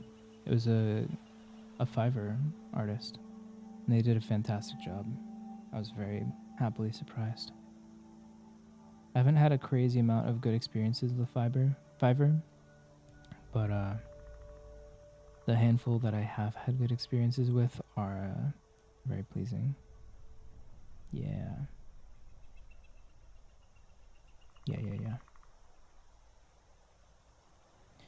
All the people in my credits are amazing. They're definitely worth checking out, for sure. All right. Shall we?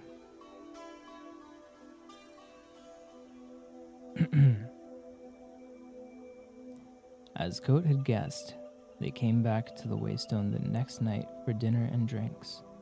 There were a few half-hearted attempts at stories, but they died out quickly. No one was really in the mood.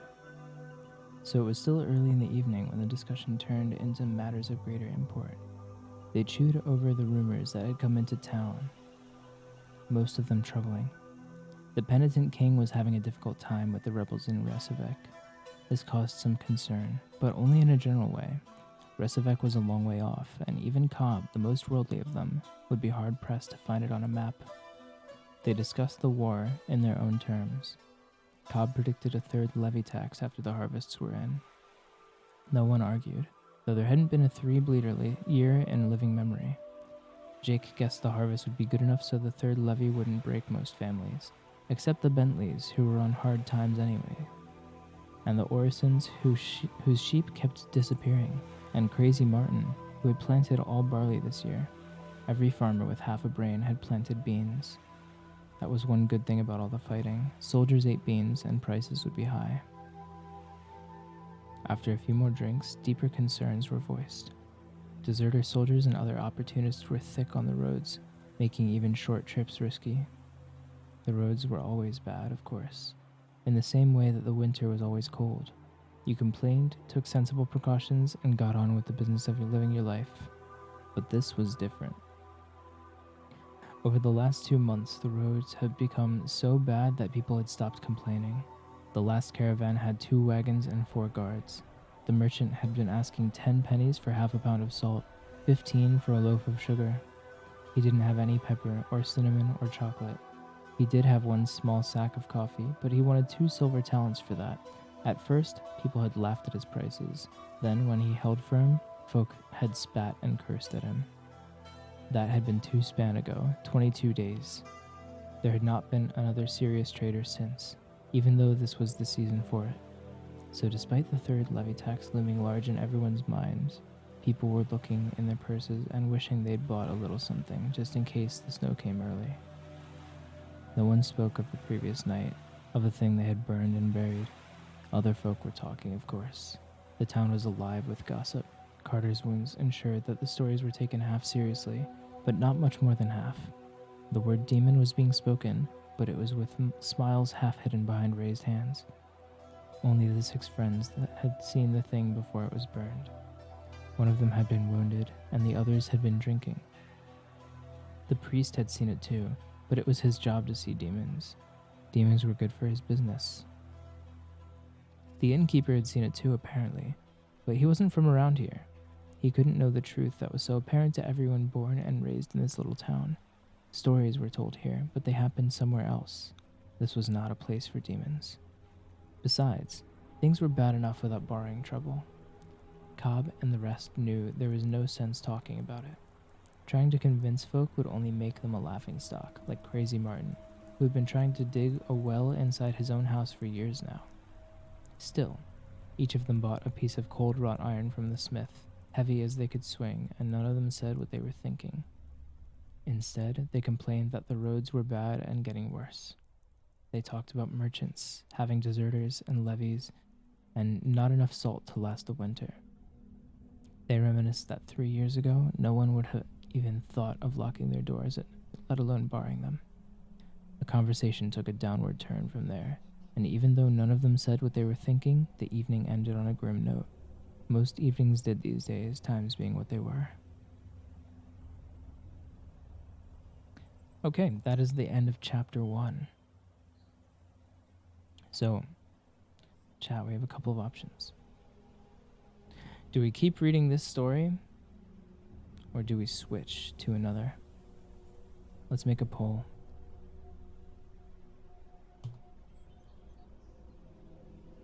What do? Keep reading. Snom! Yo, thank you for the follow. Welcome to the Powerhouse.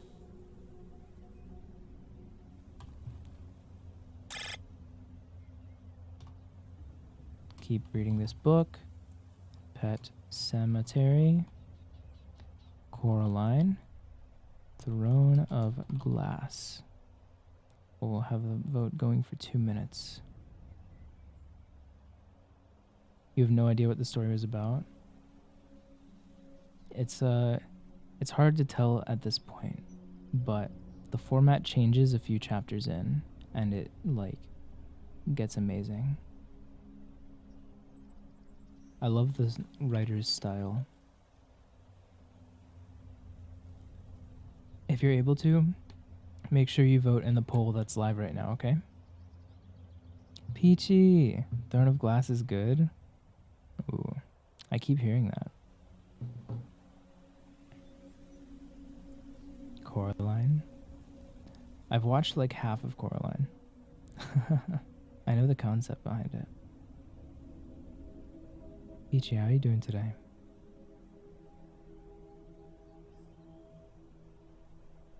Sleepy? A sleepy Peachy? Oh, shy. Okay, I can do that for you. Ara.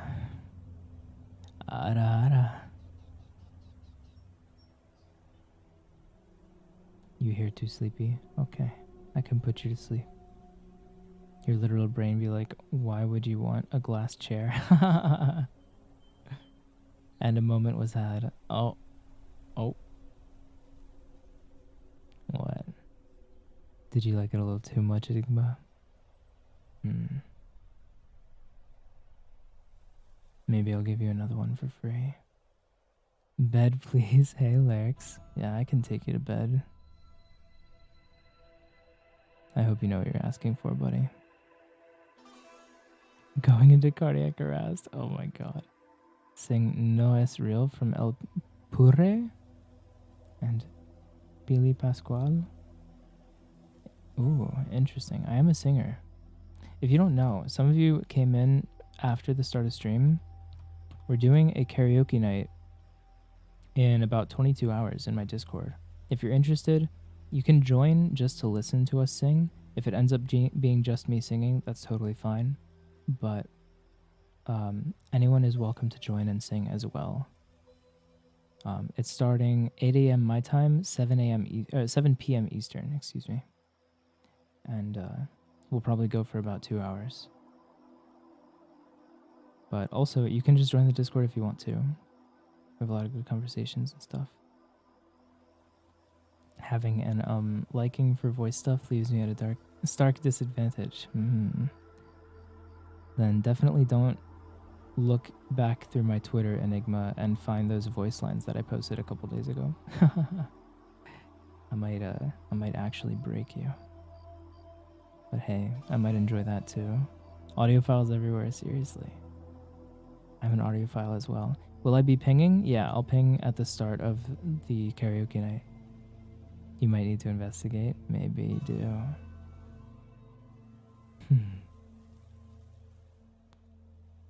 Perhaps. Audiophiles will enjoy being around Peachy, that's for sure. You'll forget otherwise? Yeah, don't worry. Yeah.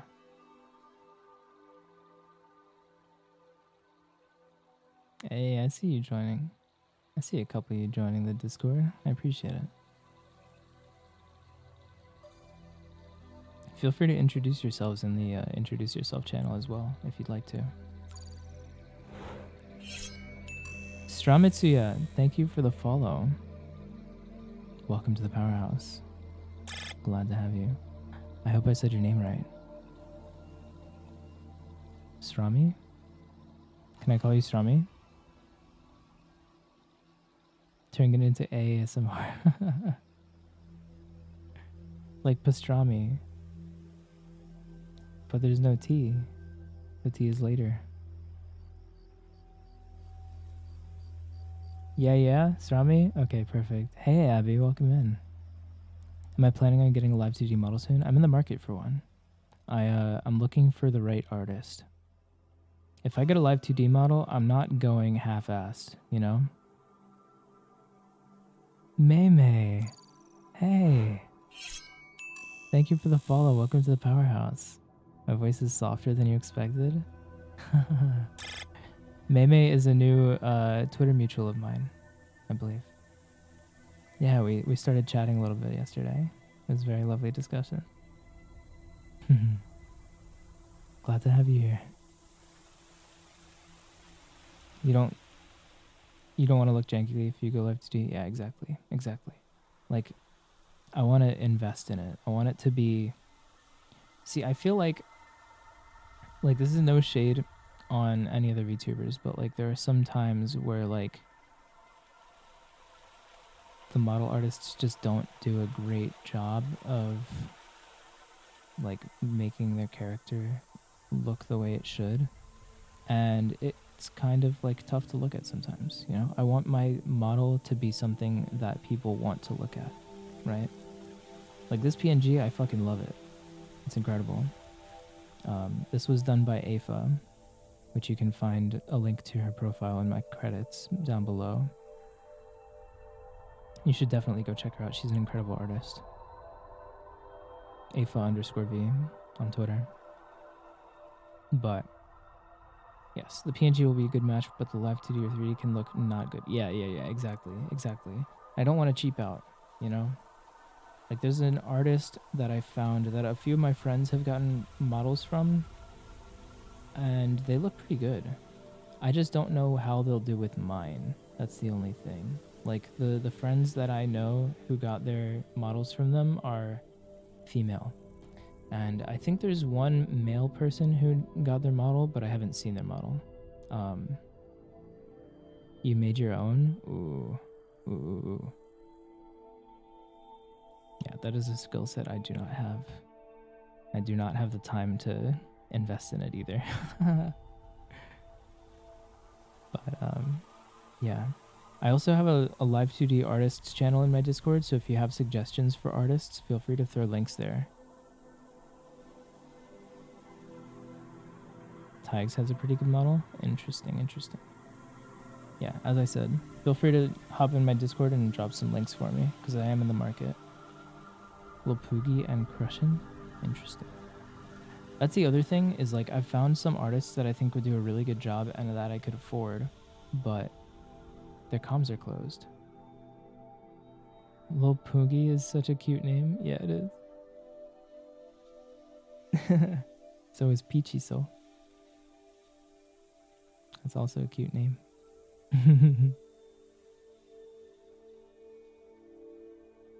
Have you tried Antarctic Guarana? It's a Brazilian soda. I have not. Getting the comms timing is rough sometimes. It absolutely is. Mito is not a cute name. Although I'll admit, when some people call me Mai, it's very cute. No. It's not my toe. It's might o. I don't like feet, okay?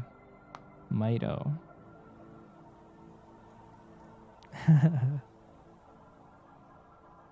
My.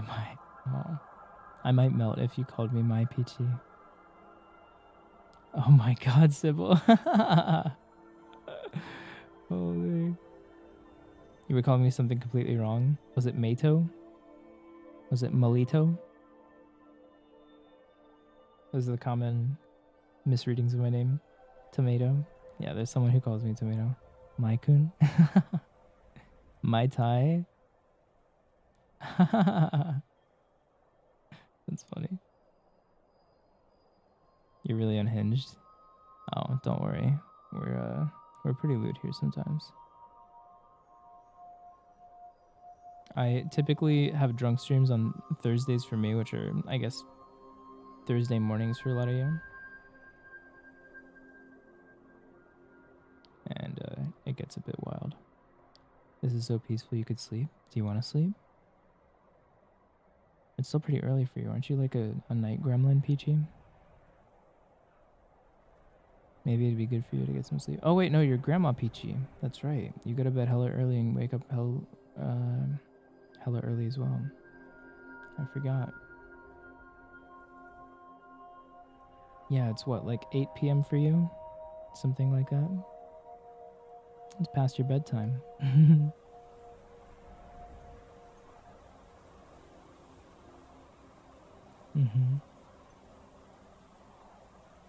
The grind never stops. True. Well, feel free to grind all up in here. Just drop some artists and riggers in the chat. Hell yeah. Thank you, Lore Industries. I appreciate it. Very much appreciated. The grind should grind to a halt sometimes. I don't know about that. I don't know about that.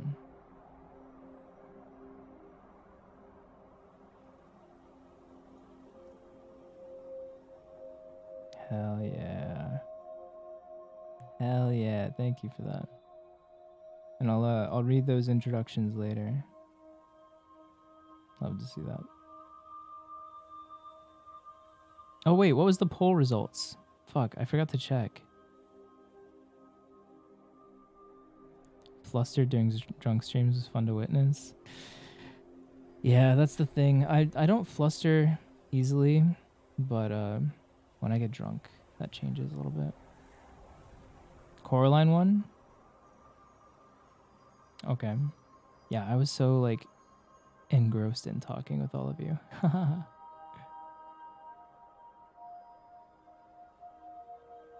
Oh, cute. You're the cute one, Mei Mei. Mei Mei and Mai. That's cute.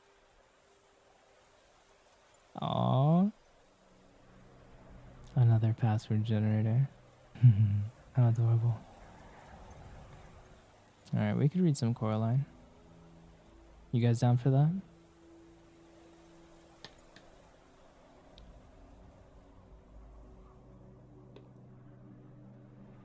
Yeah? Alright. Yeah. That sounds good.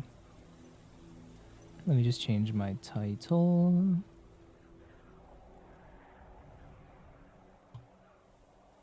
Neil Gaiman.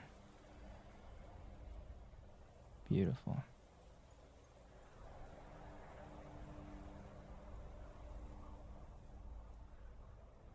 All right.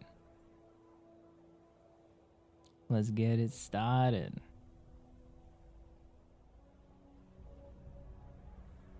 Let me pull out the book real quick.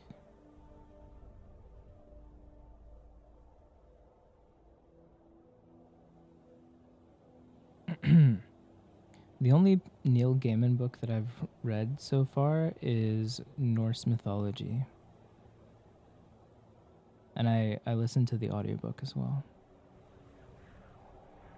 So this will be fun. All right. You've read Ocean at the End of the Lane? Beautiful book. All right, let's do it.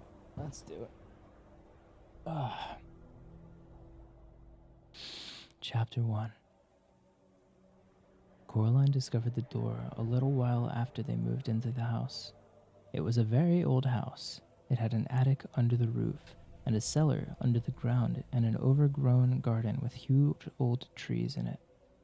Coraline's family didn't own all of the house. It was too big for that. Instead, they owned part of it. There were other people who lived in the old house. Miss Spink and Miss Forcible lived in the flat below Coraline's, on the ground floor. They were both old and round, and they lived in their flat with a number of aging Highland terriers who had names like Hamish and Andrew and Jock. Once upon a time, Miss Spink and Miss Forcible had been actresses, as Miss Spink told Coraline the first time she met her. You see, Caroline, Miss Spink said, getting Coraline's name wrong, both myself and Miss Forcible were famous actresses in our time. We trod the boards, lovey. Oh, don't let Hamish eat the fruitcake, or he'll be up all night with his tummy. It's Coraline, not Caroline. Coraline, said Coraline. In the flat above Coraline's, under the roof, was a crazy old man with a big mustache. He told Coraline that he was training a mouse circus. He wouldn't let anyone see it. One day, little Coraline, when they are all ready, everyone in the whole world will see the wonders of my mouse circus. You ask me why you cannot see it now. Is that what you asked me? No, said Coraline quietly. I asked you not to call me Caroline. It's Coraline. The reason you cannot see the mouse circus, said the man upstairs, is that the mice are not yet ready and rehearsed. Also, they refuse to play the songs I have written for them. All the songs I have written for the mice to play go oompa oompa, but the white mice will only play toodle oodle like that. I'm thinking of trying them on different types of cheese. Coraline didn't think there really was a mouse circus. She thought the old man was probably making it up. The day after they moved in, Coraline went exploring. She explored the garden. It was a big garden. At the very back was an old tennis court, but no one in the house played tennis, and the fence around the court had holes in it, and the net had mostly rotted away. There was an old rose garden filled with stunted, fly-blown rose bushes. There was a rockery that was all rocks. There was a fairy ring made of squidgy brown toadstools, which smelled dreadful if you accidentally trod on them. There was also a well. On the first day Coraline's family moved in, Miss Spink and Miss Forcible made a point of telling Coraline how dangerous the well was, and they warned her to be sure she kept away from it. So Coraline set off to explore for it, so that she knew where it was to keep away from it properly. She found it on the third day, in an overgrown meadow beside the tennis court, behind a clump of trees, a low brick circle almost hidden in the high grass. The well had been covered up by wooden boards to stop anyone falling in. There was a small knothole in one of the boards, and Coraline spent an afternoon dropping pebbles and acorns through the hole and waiting and counting until she heard the plop as they hit the water far below. Coraline also explored for animals. She found a hedgehog and a snakeskin, but no snake, and a rock that looked just like a frog, and a toad that had looked just like a rock. There was also a haughty black cat who sat on walls and tree stumps and watched her but slipped away if she ever went over to try to play with it. That was how she spent her first 2 weeks in the house, exploring the garden and the grounds.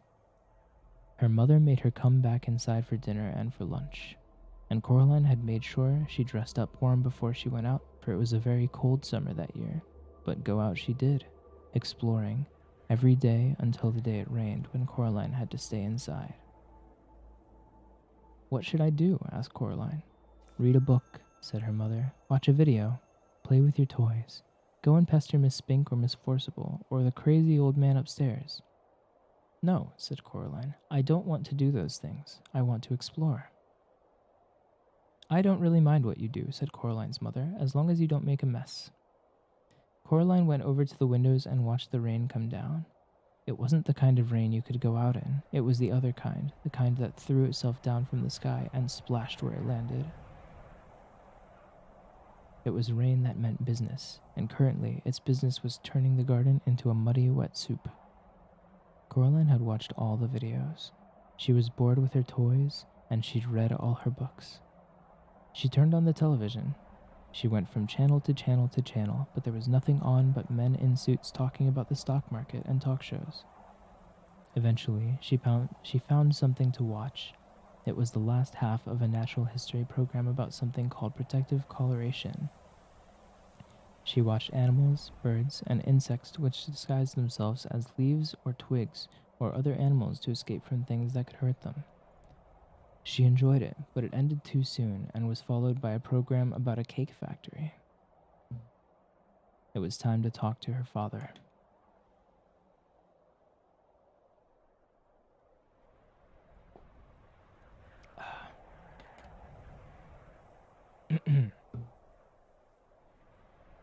Coraline's father was home. Both of her parents worked doing things on computers, which meant that they were home a lot of the time. Each of them had their own study. You want me to hydrate again? I just took a sip. Haha. Thank you.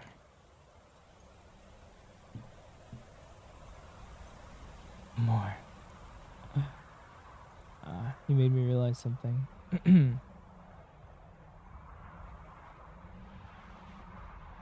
we go.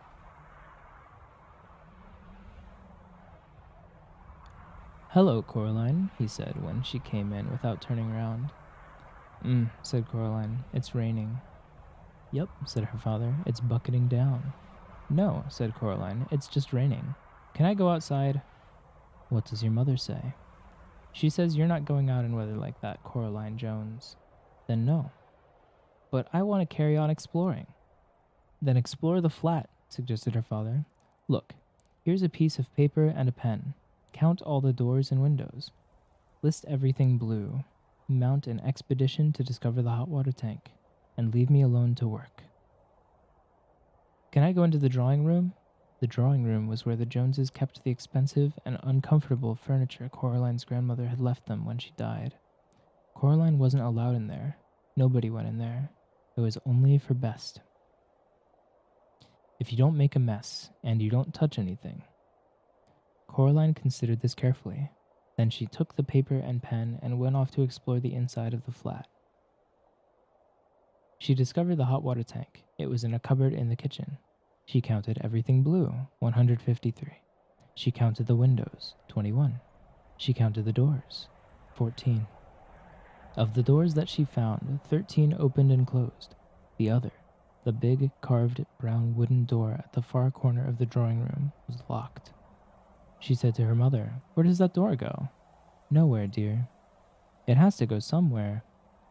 Her mother shook her head. "Look," she told Coraline. She reached up and took a string of keys from the top of the kitchen door frame. She sorted through them carefully and selected the oldest, biggest, blackest, rustiest key. They went into the drawing room. She unlocked the door with the key. The door swung open. Her mother was right. The door didn't go anywhere. It opened onto a brick wall. "When this place was just one house," said Coraline's mother, "that door went somewhere. When they turned the house into flats, they simply bricked it up. The other side is the empty flat on the other side of the house, the one that's still for sale." She shut the door and put the string of keys back on top of the kitchen door frame. "You didn't lock it," said Coraline. Her mother shrugged. "Why should I lock it?" she asked. "It doesn't go anywhere." Coraline didn't say anything. It was nearly dark outside now, and the rain was still coming down, pattering against the windows and blurring the lights of the cars in the street outside.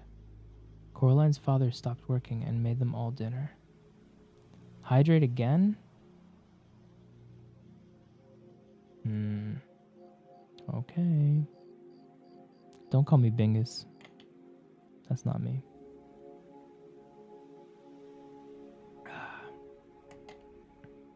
Yeah, you're right. I should stay hydrated. But I did just take like 3 sips in the last 2 minutes. So I think I'm good. It was nearly dark outside now. Oh wait, sorry. Coraline was disgusted. "Daddy," she said, "you've made a recipe again." "It's leek and potato stew with a tarragon garnish." "And melted Gruyere cheese," he admitted. "You made us thirsty, so I made karma." Oh my goodness. Y'all are too much.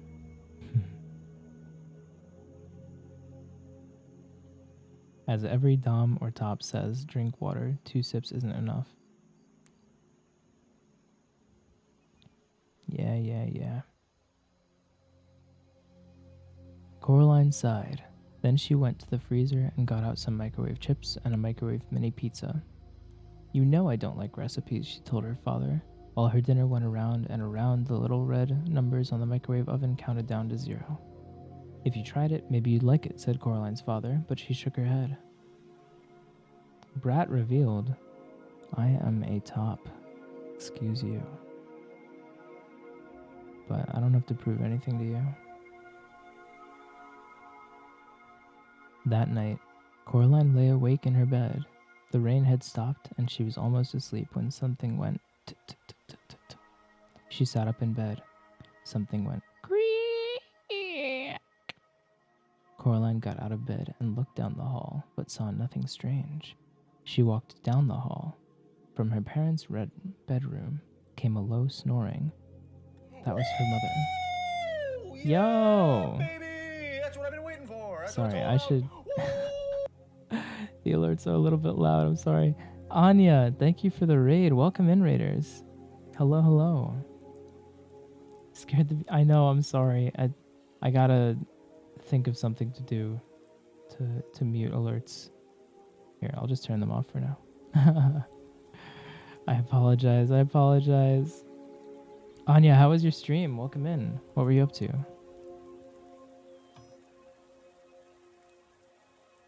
Let's see. Power wash sim. That sounds so soothing.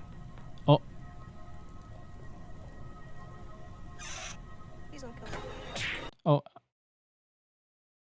Sorry, it got a little loud. I just turned off the desktop audio.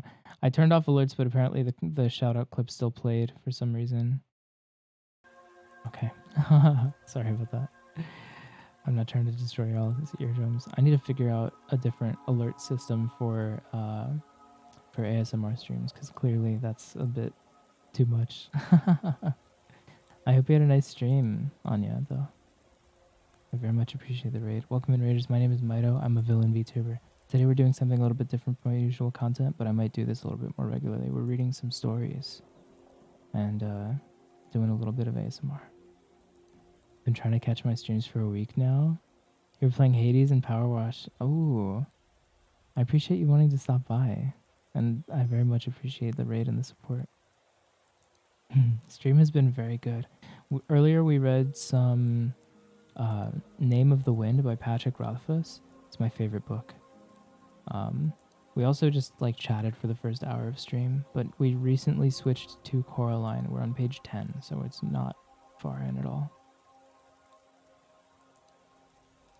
I know it's not what you said, but the volume is low, and all I heard was I'm not trying to turn you on. I mean, I'm not. It might happen regardless, but it's not my intention. At least not today. Who knows when that'll change. That's good? Yeah, I'm having a good time.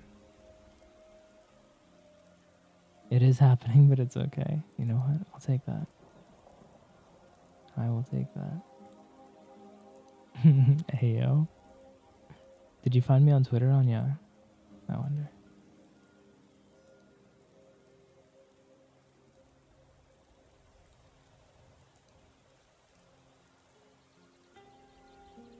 You will eat soup off of the middle of my collarbone. Like my sternum? Or, oh, you mean like that little... Okay. Soup would be kind of hot, though.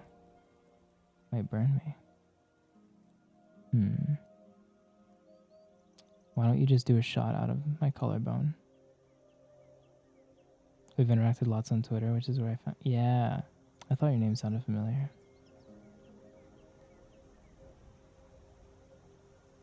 You have ice? I haven't done much experimentation with temperature play. Could be interesting. Hey, Game Addict. Welcome in, brother. How you doing today?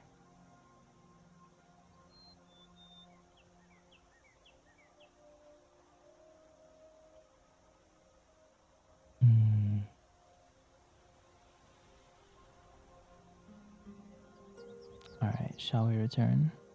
Surviving, how am I? I'm doing really well, man. Thank you for asking. We're in the middle of Coraline, Game Addict. You like my voice? Thank you. I still don't really get it, but I appreciate you saying so. Temperature play is fun, especially with hot wax. Anyways, ASMR. Yeah. Yeah. We can talk about that another time. Ah. Coraline got out of bed and looked down the hall, but saw nothing strange. She walked down the hall. From her parents' bedroom came a low snoring. That was her father. An occasional sleeping mutter. That was her mother. Thank you for the head rub, Queen Ladybird. Good luck to you. Very smooth and tingles the ears, that's why? Aw, thank you. Coraline wondered if she'd dreamed it, whatever it was. Something moved. It was little more than a shadow, and it scuttled down the darkened hall fast, like a little patch of night. She hoped it wasn't a spider. Spiders made Coraline intensely uncomfortable. The black shape went into the drawing room, and Coraline followed it a little nervously. The room was dark. The only light came from the hall, and Coraline, who was standing in the doorway, cast a huge and distorted shadow onto the drawing room carpet. She looked like a thin, giant woman. Coraline was just wondering whether or not she ought to turn on the lights when she saw the black shape edge slowly out from beneath the sofa. It paused, and then dashed silently across the carpet toward the farthest corner of the room. There was no furniture in that corner of the room. Coraline turned on the light. There was nothing in the corner. Nothing but the old door that opened onto the brick wall. She was sure that her mother had shut the door, but now it was ever so slightly open. Just a crack. Coraline went over to it and looked in. There was nothing there, just a wall built of red bricks. Coraline closed the old wooden door, turned out the light, and went to bed. She dreamed of black shapes that slid from place to place, avoiding the light, until they were all gathered together under the moon, little black shapes with little red eyes and sharp yellow teeth. They started to sing. We are small, but we are many. We are many, but we are small. We were here before you rose. We will be here when you fall. Their voices were high and whispering and slightly whiny.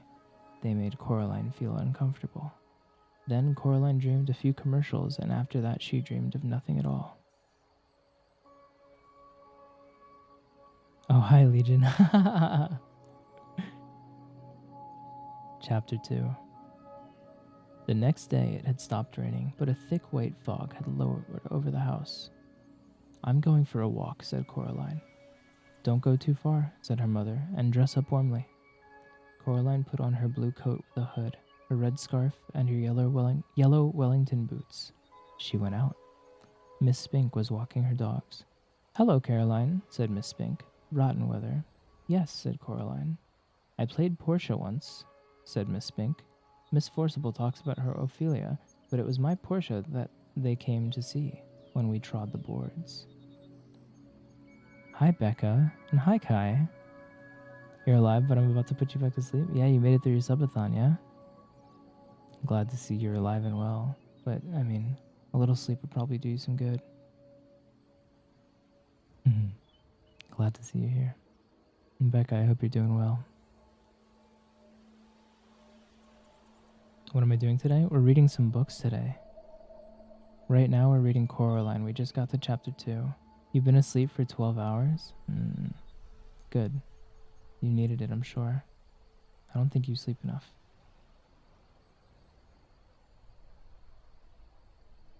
Really? Yeah. I don't normally read on stream, but today we're giving it a try. Miss Spink was bundled up in pullovers and cardigans, so she seemed more small and circular than ever. She looked like a large, fluffy egg. She wore thick glasses that made her eyes seem huge.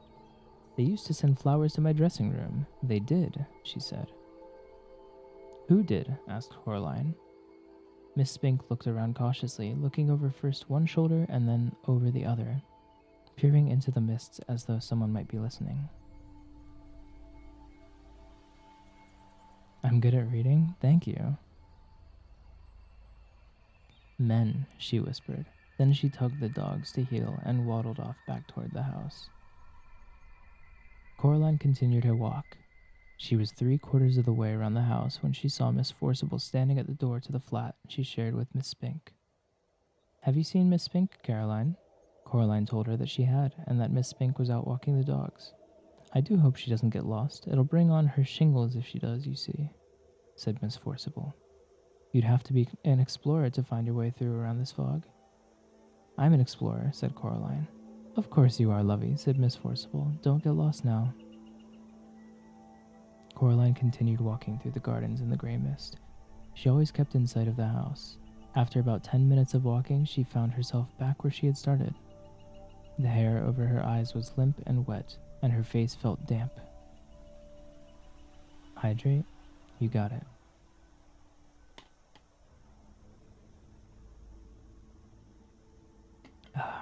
When you first read Coraline, you were afraid for weeks in bed. The book's way more twisted. Ooh. I'm looking forward to reading more. Ahoy, Caroline, called the crazy old man upstairs. Oh, hello, said Coraline. She could hardly see the old man through the mist. He walked down the steps on the outside of the house that led up past Coraline's front door to the door of his flat. He walked it down very slowly. Coraline waited at the bottom of the stairs. The mice do not like the mist, he told her. It makes their whiskers droop. I don't like the mist much either, admitted Coraline. The old man leaned down, so close that the bottoms of his mustache tickled Coraline's ears.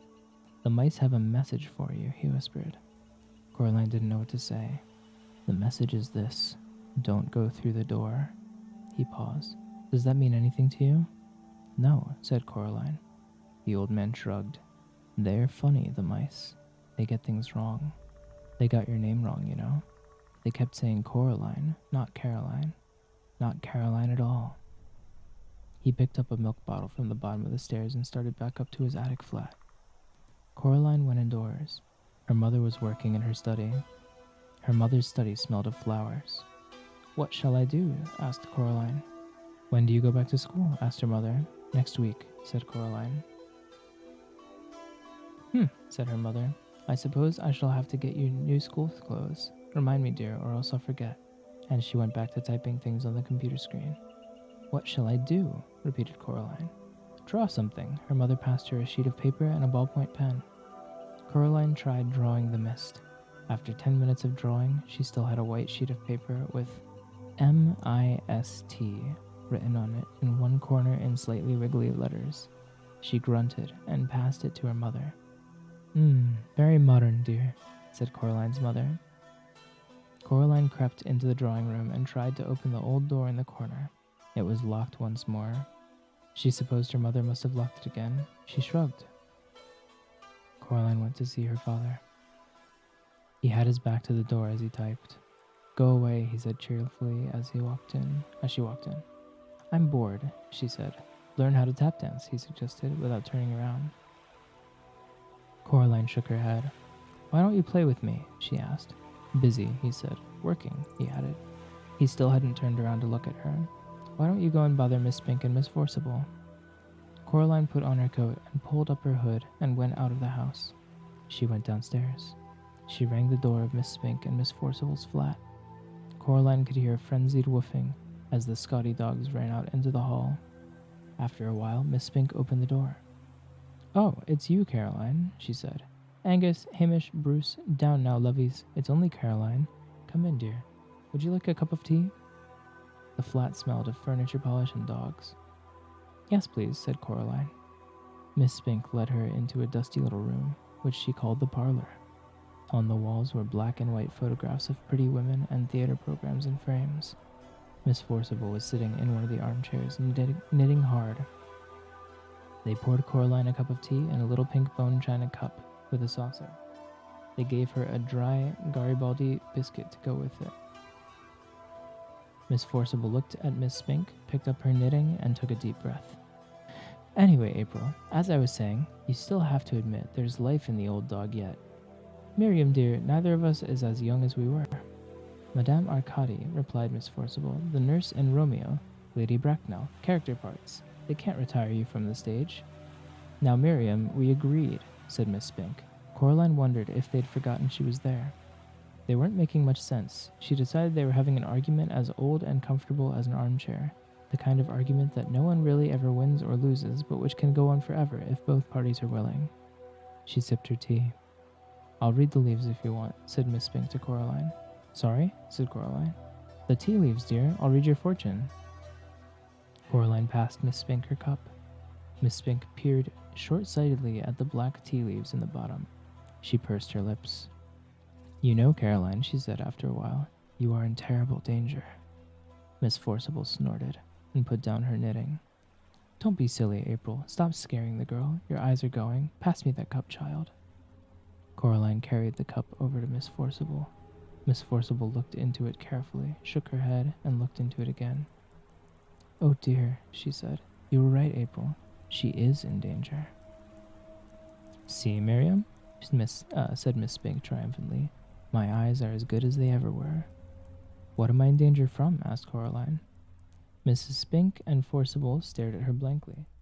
It didn't say, said Miss Spink. Tea leaves aren't reliable for that kind of thing. Hey, Pandy, welcome in.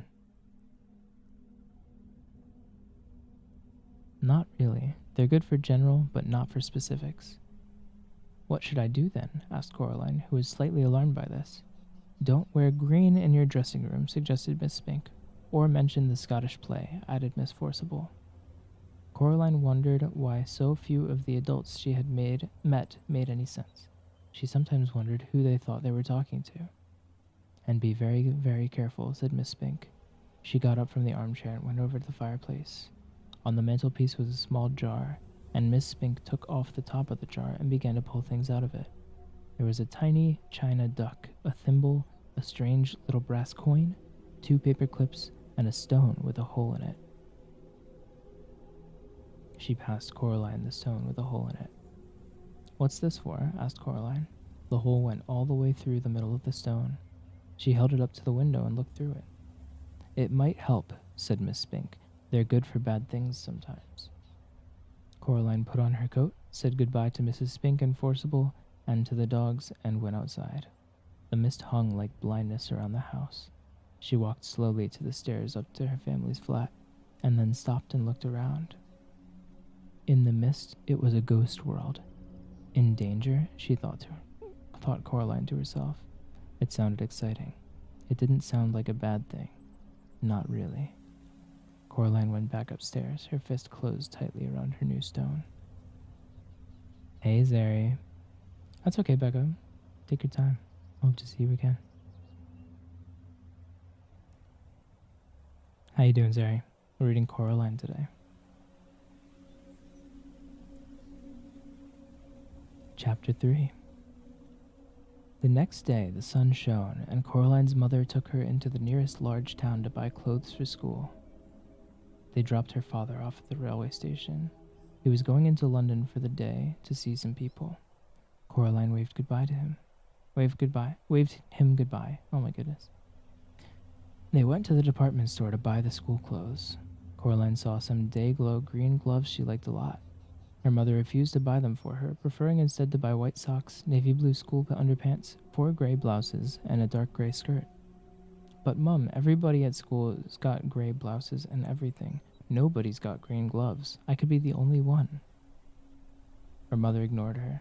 She was talking to the shop assistant. They were talking about which kind of sweater to get for Coraline, and were agreeing that the best thing to do would be to get one that was embarrassingly large and baggy, in the hopes that one day she might grow into it. Coraline wandered off and looked at a display of Wellington boots shaped like frogs and ducks and rabbits. Then she wandered back. Coraline? Oh, there you are. Where on earth were you? I was kidnapped by aliens, said Coraline. They came down from outer space with ray guns, but I fooled them by wearing a wig and laughing in a foreign accent, and I escaped. Yes, dear. Now, I think you could do with some more hair clips, don't you? No. Well, let's say half a dozen to be on the safe side, said her mother. Coraline didn't say anything. In the car on the way back home, Coraline said, What's in the empty flat? I don't know. Nothing, I expect. It probably looks like our flat before we moved in. Empty rooms. Do you think you could get into it from our flat? Not unless you can walk through bricks, dear. Oh. They got home around lunchtime. The sun was shining, although the day was cold. Coraline's mother looked in the fridge and found a sad little tomato and a piece of cheese with green stuff growing on it. There was only a crust in the bread bin. I'd better dash down to the shops and get some fish fingers or something, said her mother. Do you want to come? No, said Coraline. Suit yourself, said her mother, and left. Then she came back and got her purse and car keys and went out again. Coraline was bored.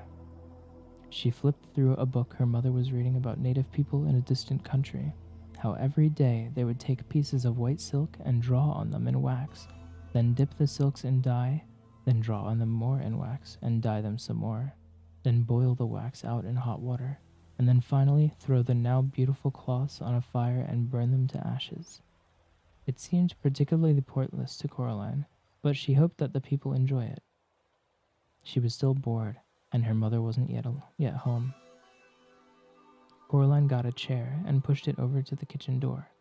She climbed onto the chair and reached up. She got down, then got a broom from the broom cupboard. She climbed back on the chair again and reached up with the broom. Chink.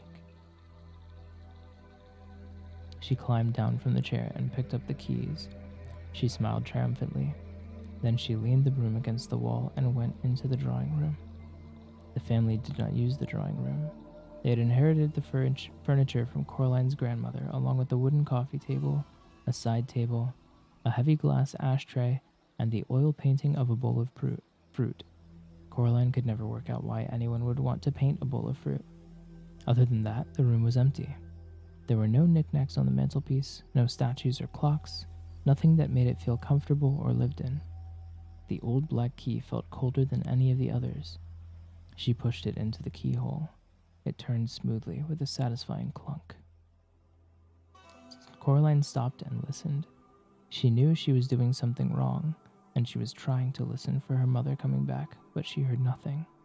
Then, Coraline put her hand on the doorknob and turned it, and finally she opened the door. It opened onto a dark hallway. The bricks had gone as if they'd never been there. There was a cold, musty smell coming through the open doorway. It smelled like something very old and very slow. Coraline went through the door. She wondered what the empty flat would be like, if that was where the corridor led. Coraline walked down the corridor uneasily. There was something very familiar about it. The carpet beneath her feet was the same carpet they had in her flat. The wallpaper was the same wallpaper they had. The picture hanging in the hall was the same that they had hanging in their hallway at home. She knew where she was. She was in her own home. She hadn't left.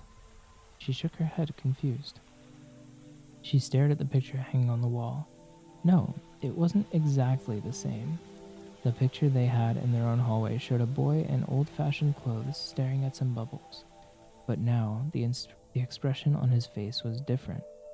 He was looking at the bubbles as if he was planning to do something very nasty indeed to them, and there was something peculiar about his eyes. Coraline stared at his eyes, trying to figure out what exactly was different. She almost had it when somebody said, "Coraline?" It sounded like her mother. Coraline went into the kitchen where the voice had come from. A woman stood in the kitchen with her back to Coraline. She looked a little like Coraline's mother, only her skin was as white as paper. Only she was taller and thinner. Only her fingers were too long, and they never stopped moving, and her dark red fingernails were curved and sharp. "Coraline," the woman said, "is that you?" And then she turned around. Her eyes were big black buttons. "Lunchtime, Coraline," said the woman. "Who are you?" asked Coraline. "I'm your older mother," said the woman. "Go and tell your older father." "Oh, other mother," said the woman. "Go and tell your other father that lunch is ready." She opened the door of the oven. Suddenly, Coraline realized how hungry she was. It smelled wonderful. "Well, go on." Coraline went down the hall to where her father's study was. She opened the door. There was a man in there, sitting at the keyboard with his back to her. "Hello," said Coraline. I mean, she said to say that lunch is ready." The man turned around. His eyes were buttons, big and black and shiny. "Hello, Coraline," he said. "I'm starving." He got up and went with her to the kitchen. They sat at the kitchen table, and Coraline's other mother brought them lunch. A huge golden brown roasted chicken, fried potatoes, tiny green peas. Coraline shoveled the food into her mouth. It tasted wonderful. We've been waiting for you for a long time, said Coraline's other father. For me? Yes, said the other mother. It wasn't the same here without you. But we knew you'd arrive one day, and then we could be a proper family. Would you like some more chicken? It was the best chicken that Coraline had ever eaten. Her mother sometimes made chicken, but it was always out of packets or frozen, and was very dry, and it never tasted of anything. When Coraline's father cooked chicken, he bought real chicken, but he did strange things to it, like stewing it in wine, or stuffing it with prunes, or baking it in pastry, and Coraline would always refuse to touch it on principle. She took some more chicken. I didn't know I had another mother, said Coraline cautiously. Of course you do. Everyone does, said the other mother, her black button eyes gleaming. After lunch, I thought you might like to play in your room with the rats. The rats? From upstairs. Coraline had never seen a rat except on television. She was quite looking forward to it. This was turning out to be a very interesting day after all. After lunch, her other parents did the washing up, and Coraline went down the hall to her other bedroom. It was different from her bedroom at home. For a start, it was painted in an off-putting shade of green and a peculiar shade of pink. Coraline decided that she wouldn't want to have to sleep in there, but that the color scheme was an awful lot more interesting than her own bedroom. There were all sorts of remarkable things in there she'd never seen before. Wind-up angels that fluttered around the bedroom like startled sparrows, books with pictures that writhed and crawled and shimmered, little dinosaur skulls that chattered their teeth as she passed, a whole toy box filled with wonderful toys. This is more like it, thought Coraline. She looked out of the window. Outside, the view was the same one she saw from her own bedroom. Trees, fields, and beyond them, on the horizon, distant purple hills. Something black scurried across the floor and vanished under the bed. Coraline got down on her knees and looked under the bed. 50 little red eyes stared back at her. Hello, said Coraline. Are you the rats? They came out from under the bed, blinking their eyes in the light. They had short, soot-black fur, little red eyes, pink paws like tiny hands, and pink hairless tails like long, smooth worms. Can you talk? She asked. The largest, blackest of the rats shook its head. It had an unpleasant sort of smile, Coraline thought. Well, asked Coraline, what do you do? The rats formed a circle.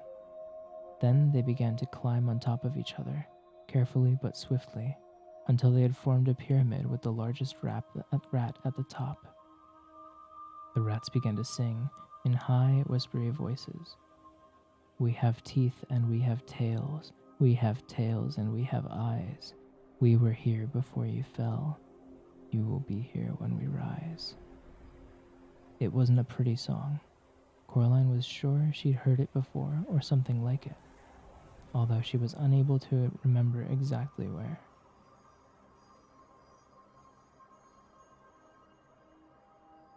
Sorry, I needed to check something. Then the pyramid fell apart and the rats scampered, fast and black, toward the door. The other crazy old man upstairs was standing in the doorway, holding a tall black hat in his hands.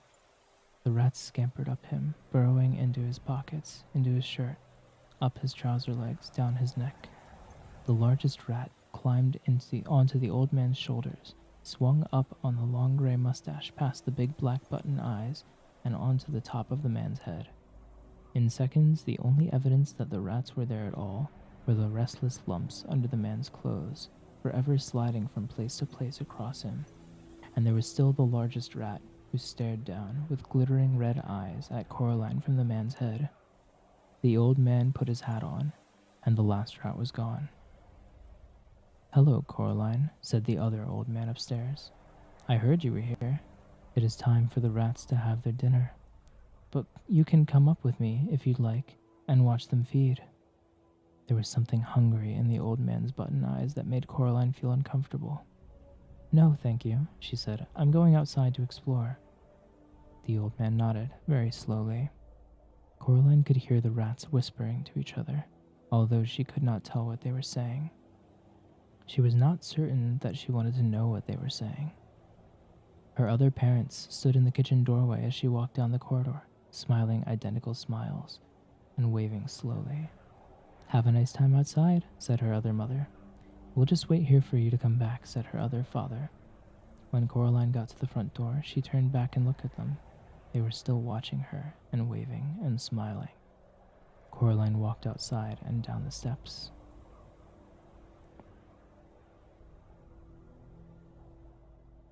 What do you guys think of this so far? I'm really enjoying it.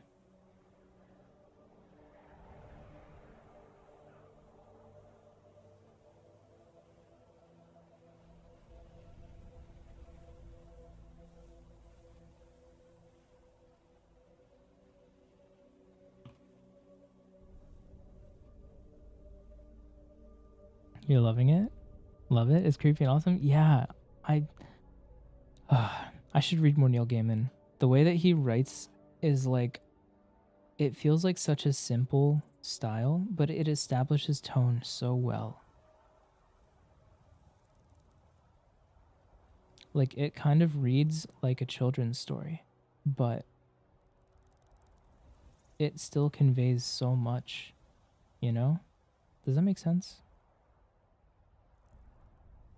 I think I'm gonna grab a bit more water because I'm out of water at the moment. I definitely should drink more. My voice is also mesmerizing. Thank you. You're going to bed though? You don't know what Valorant is, but you'll watch anyway. Valorant is a first-person shooter game. It's like a tactical shooter. It's really fun. But yeah, I'd love to see you again. Enigma, it was lovely meeting you. Tay, thank you for subbing at tier 1. Thank you so much. Wait, you subscribed for 3 months? How is that possible?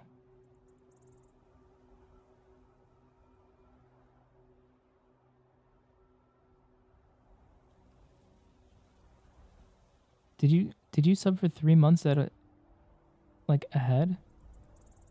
Did you do that on purpose? Thank you so much. I appreciate it. All right, good night, Enigma. Looking forward to the next time. Which book we on now? We're reading Coraline at the moment. Yeah, I think I'm gonna grab a bit more water, and then we'll keep reading. I was planning on ending soon, but I think I kind of want to keep reading. I'm enjoying this book a lot. So I don't know how much longer we'll go, but at least like another few chapters, I think. Very much on purpose. You're so adorable. Thank you so much. I appreciate the support. Too kind. All right, I'll be back in just a moment. I'm not going to go BRB or run an ad or anything because I just need to grab water. It'll be quick. Don't you worry.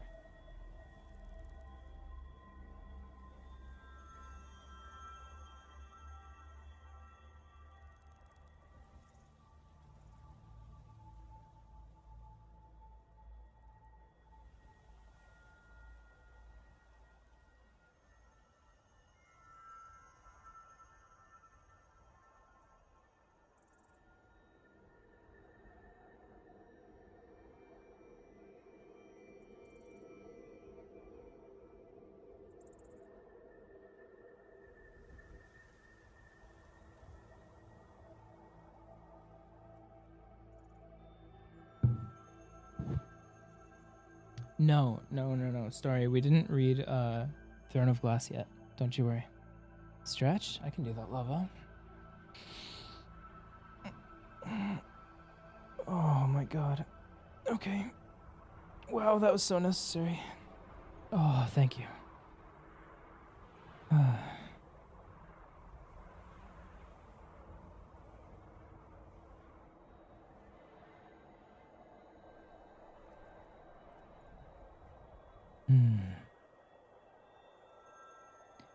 Okay.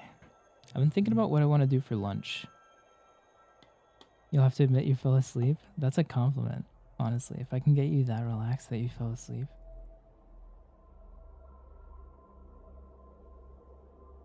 That makes me happy, sorry. Aw. Thank you. Hell yeah. It is in the title. Let me read you to sleep. It would be my pleasure. You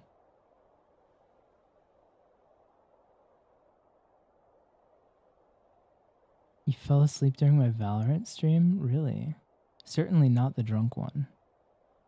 Certainly not, right? It had to have been when I was playing comp.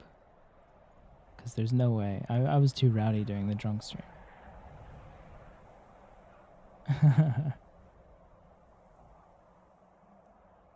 That's hilarious. I'm trying to decide what to do for lunch. I have a couple of options. You guys want to help me? I could go to the ramen shop near me, grab a bowl of ramen. I could get some gyudon, like a beef rice bowl, or just some rice with some miso soup and vegetables. Sounds really good too. I could have you? I could. You? Oh, you're offering yourselves to me? Ramen sounds like fire right now? Yeah, it does, it does.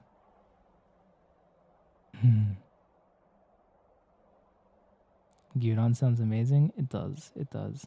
Honestly, I could go for either. Or I could just run to the local 7-Eleven, grab like a sandwich, or maybe some chicken, or a rice ball or something. A salad. A lot of options. I'll see how I'm feeling when I end stream. Maybe I'll post pictures.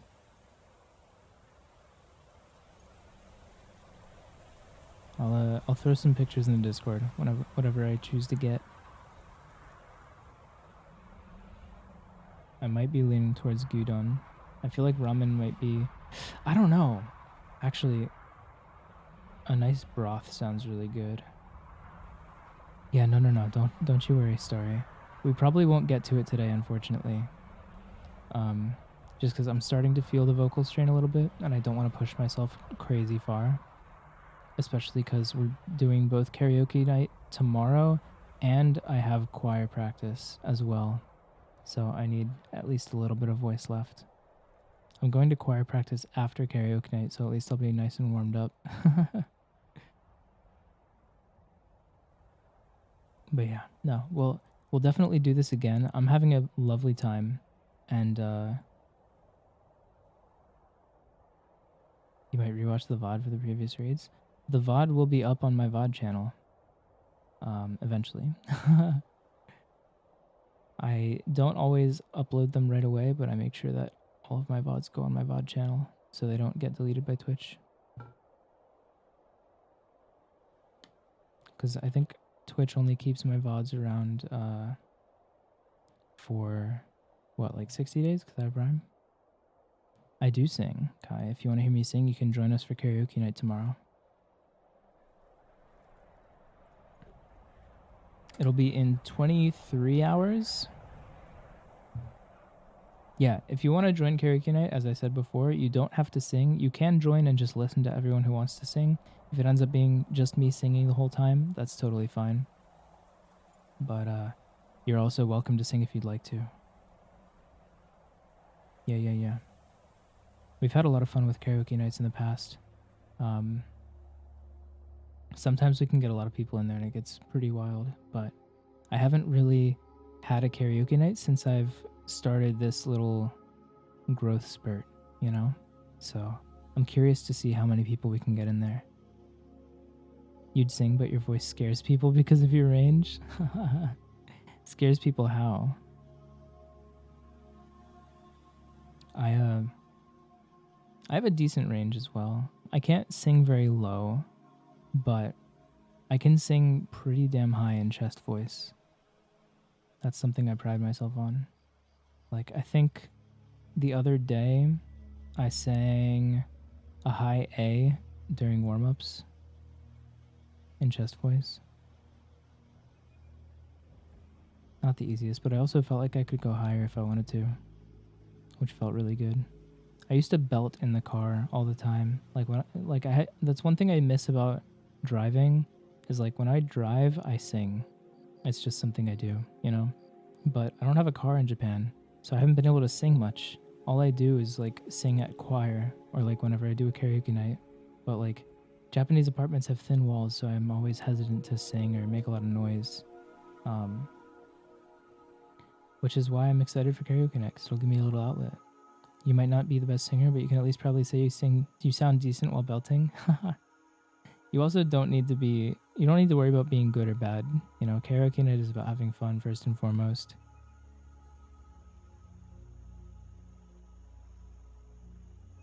And everyone who hops in has been, has been supportive and, you can sing alto, but your comfortable range is tenor or bass. God damn. You were singing with the men who weren't paying attention and no one noticed? That's amazing. That's funny because I've sang alto parts before. I have a wonderful voice. I'm glad you think so. I hope you enjoy my singing. We'll see. I can't say I'm like pro level, but I'm also not awful. I'm somewhere in the middle.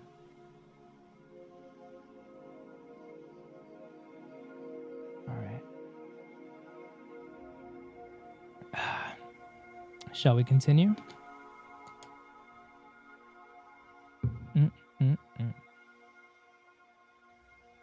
Chapter 4.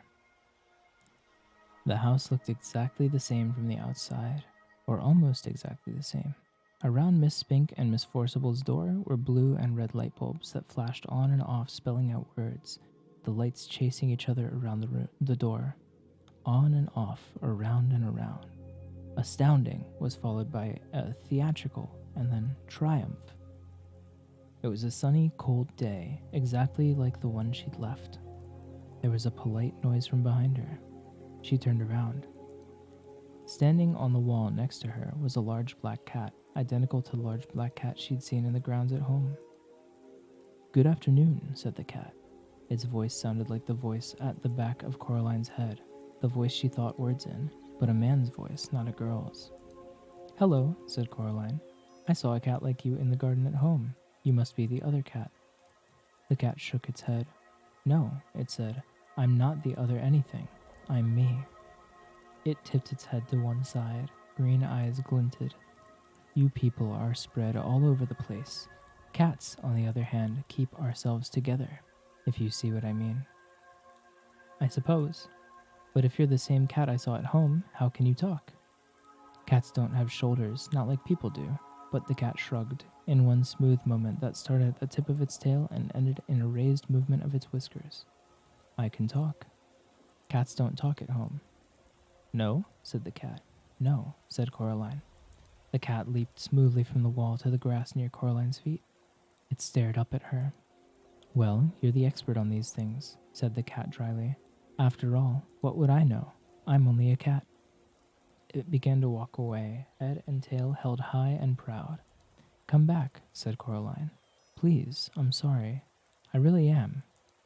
The cat stopped walking, sat down, and began to wash itself thoughtfully, apparently unaware of Coraline's existence. We could be friends, you know," said Coraline.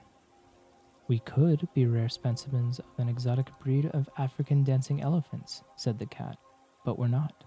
At least," it added cattily after darting a brief look at Coraline, "I'm not." Coraline sighed. "Please, what's your name?" Coraline asked the cat. "Look, I'm Coraline, okay?" The cat yawned slowly, carefully, revealing a mouth and tongue of astounding pinkness. "Cats don't have names," it said.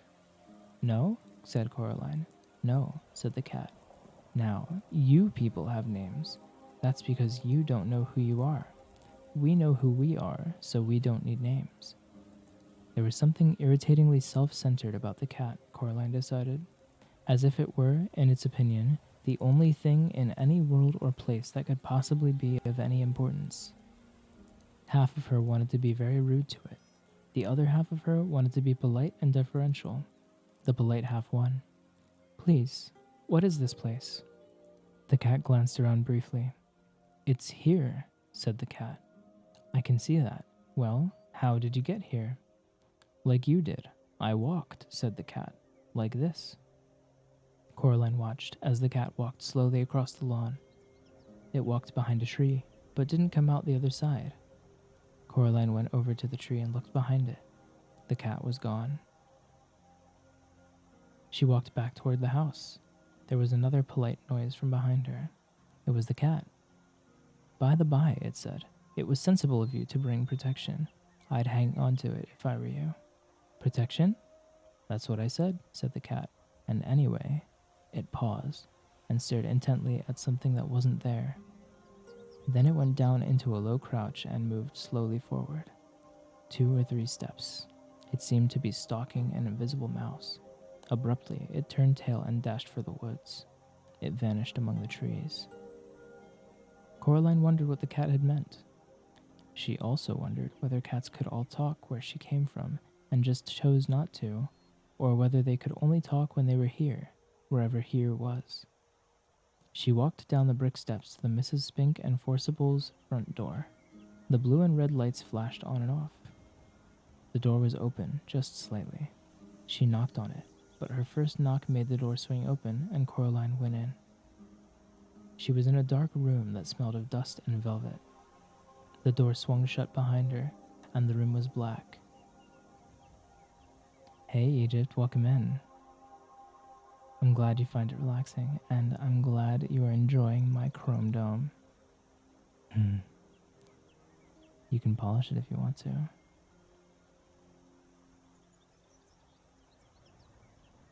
Coraline edged forward into a small anteroom. Her face brushed against something soft. It was cloth. She reached up her hand and pushed at the cloth. It parted. She stood blinking on the other side of the velvet curtains in a poorly lit theater.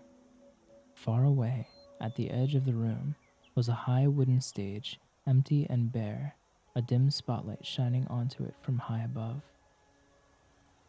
There were seats between Coraline and the stage, rows and rows of seats. She heard a shuffling noise, and a light came toward her, swinging from side to side. When it was closer, she saw the light was coming from a flashlight being carried in the mouth of a large black Scotty dog, its muzzle gray with age. Hello, said Coraline. The dog put the flashlight down on the floor and looked up at her. Right, let's see your ticket, he said gruffly. Ticket? That's what I said. Ticket. I haven't got all day, you know. You can't watch the show without a ticket. Oh, you can be down bad if you want to, Egypt. That's what we're here for. Today's a little bit more on the relaxing side, though. Coraline sighed. I don't have a ticket, she admitted. Another one, said the dog gloomily. Come in here. Bold as anything. Where's your ticket? Haven't got one. I don't know. It shook its head, then shrugged. Come on, then. Poofy Boom, thank you for the follow. Welcome to the Powerhouse. Glad to have you here. Yes, sorry, down bad is a default state here. Yo, Julian, what's up, dude? Lovely Selena, thank you for the follow and welcome to the Powerhouse. It's lovely to have you here. He picked up the flashlight in his mouth and trotted off into the dark. Coraline followed him. When he got near the front of the stage, he stopped and shone the flashlight onto an empty seat. Coraline sat down and the dog wandered off. As her eyes got used to the darkness, she realized that the other inhabitants of the seats were also dogs. There was a sudden hissing noise from behind the stage. Coraline decided it was the sound of a scratchy old record being put onto a record player. The hissing became the noise of trumpets, and Miss Spink and Miss Forcible came onto the stage. You were recommended to come here by a friend? Ooh, do you mind saying which friend? Perhaps I know them. I'm curious.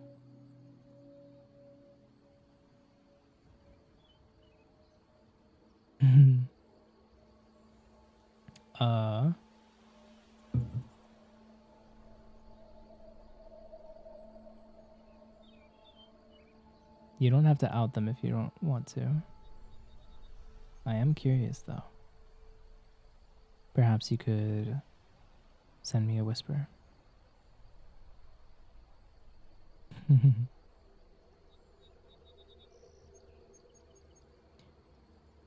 Let's see.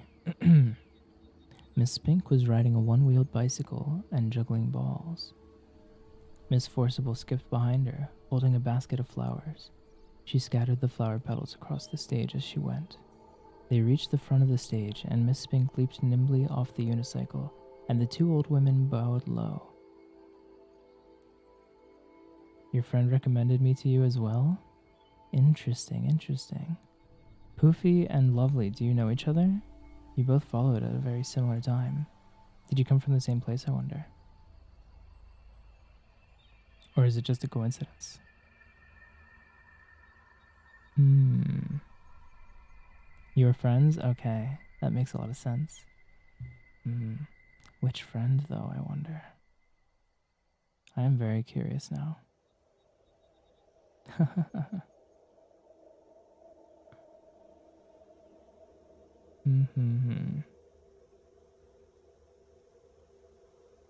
Silver?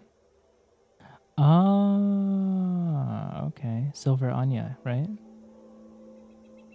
Yeah, she just raided me today. I'm very appreciative. Yeah, okay. That makes sense. How lovely. Yes, yes. All the dogs thumped their tails and barked enthusiastically. Coraline clapped politely. Then they unbuttoned their fluffy round coats and opened them. But their coats weren't all that opened. Their faces opened too, like empty shells, and out of the old empty fluffy round bodies stepped two young women. They were thin and pale and quite pretty, and had black button eyes. The new Miss Spink was wearing green tights and high brown boots that went most of the way up her legs. The new Miss Forcible wore a white dress and had flowers in her long yellow hair. Hi, Tiny Burger, welcome in. How are you doing today? Your name is adorable and I'm hungry, so you best be careful. Make sure you stay a couple feet away from me. You might be in danger.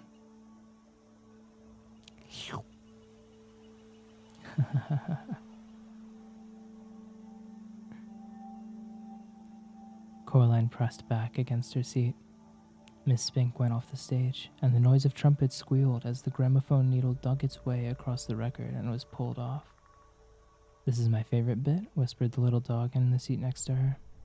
The other Miss Forcible picked a knife out of a box on the corner of the stage. Is this a dagger that I see before me? She asked. Yes, shouted all the little dogs. It is. Miss Forcible curtsied, and all the dogs applauded again. Coraline didn't bother clapping this time. Miss Spink came back on. She slapped her thigh, and all the little dogs woofed. And now, Miss Spink said, Miriam and I proudly present a new and exciting addendum to our theatrical exposition. Do I see a volunteer? The little dog next to Coraline nudged her with its front paw. That's you, it hissed. Coraline stood up and walked up the wooden steps to the stage. Can I have a big round of applause for the young volunteer? Asked Miss Spink. The dogs woofed and squealed and thumped their tails on the velvet seats. Now, Coraline, said Miss Spink, what's your name? Coraline, said Coraline. And we don't know each other, do we? Coraline looked at the thin young woman with black button eyes and shook her head slowly. Now, said the other Miss Spink, stand over here. She led Coraline over to a board by the side of the stage and put a balloon on top of Coraline's head. Miss Spink walked over to Miss Forcible.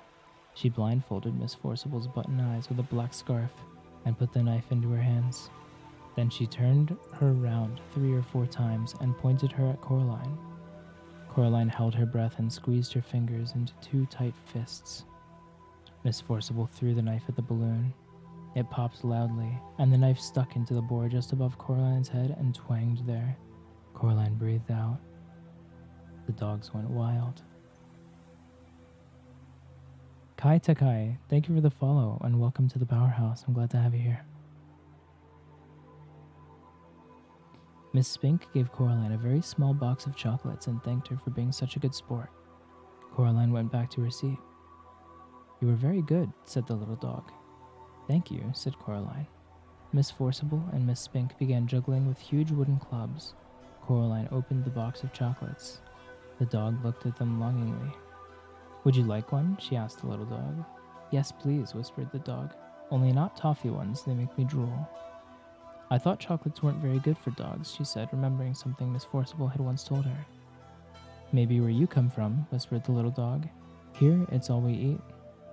Coraline couldn't see what the chocolates were in the dark. She took an experimental bite of one which turned out to be coconut. Coraline didn't like coconut. She gave it to the dog. Thank you, said the dog. You're welcome, said Coraline. You followed me on Twitter and joined my Discord? Ah, thank you for the support. I'm glad you were able to catch a stream. Today we're doing something a little bit different from what I normally do. I normally play Valorant, or I just started Inscription, so I'm going to be playing that more often too, but I'm trying out a different format. We're reading Coraline today, but I'm having a good time, and I hope you guys are as well. Yeah. Miss Forcible and Miss Spink. Miss Stink. Oh my goodness. Hi, Mew. Welcome to the chat. How are you doing today? Yeah. I don't know if you'd consider Coraline to be a bedtime story. It might be a little bit unsettling. So many new Kais lately.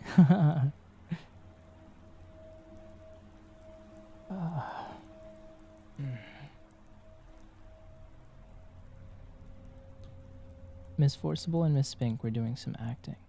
Miss Forcible was sitting on a stepladder, and Miss Spink was standing at the bottom. What's in a name? Asked Miss Forcible. That which we call a rose by any other name would smell as sweet.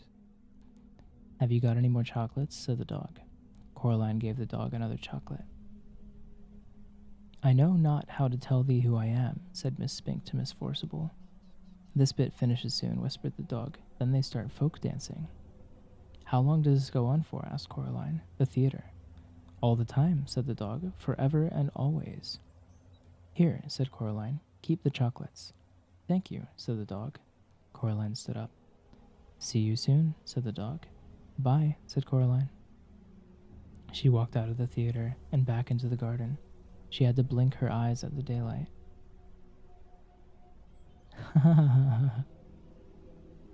I believe that, Kai. Okay, I take it back. In that case, sit back and relax and let me read you to sleep.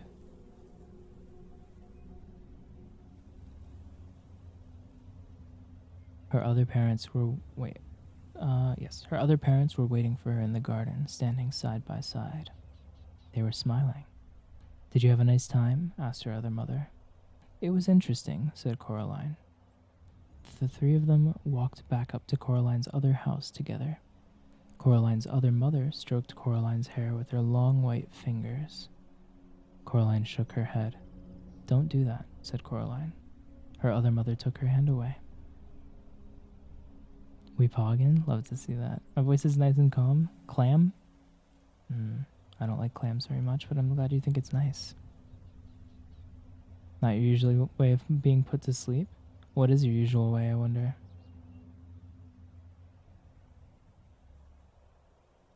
Oh, you want me to stretch again, Lava? I can do that. I don't know how, but every time I stretch, my shoulders pop. My God.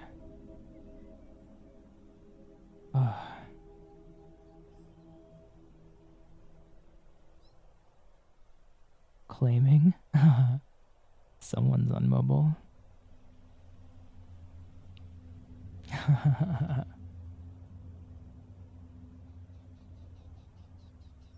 Let's see. So, said her other father, do you like it here? I suppose, said Coraline. It's much more interesting than at home. They went inside. I'm glad you like it, said Coraline's mother, because we'd like to think that this is your home. You can stay here forever and always, if you want to. All I'm going to say is I don't think it's something to discuss on stream. You're new here, but we definitely discussed that on stream, don't you worry. I would say just don't get into too much detail, because at that point we're probably crossing some Twitch TOS lines. I'm not trying to get banned anytime soon. I want to do this for a long time. Soft, thank you for the follow and welcome into the powerhouse. Yes, I tend to be a little bit lewd. Today's a little bit different, as I said, because we're just reading. But yeah, stick around and catch me on another day. We'll see what happens. A little bit, he said. Yeah, I mean, I'm not gonna say that I'd raw dog my chat or anything like that, you know? I definitely do a little bit of flirting. You can check out my Twitter if you want to see what kind of lewd shit I get into, you know? Although I'm pretty sure every single one of you has seen my Twitter. Good to know, good to know. Looks like you might fit in here after all. Yeah, I think things could fit together real nicely, Kai. Tiny Burger, thank you for the follow and welcome to the powerhouse. I'm very glad you decided to stick around.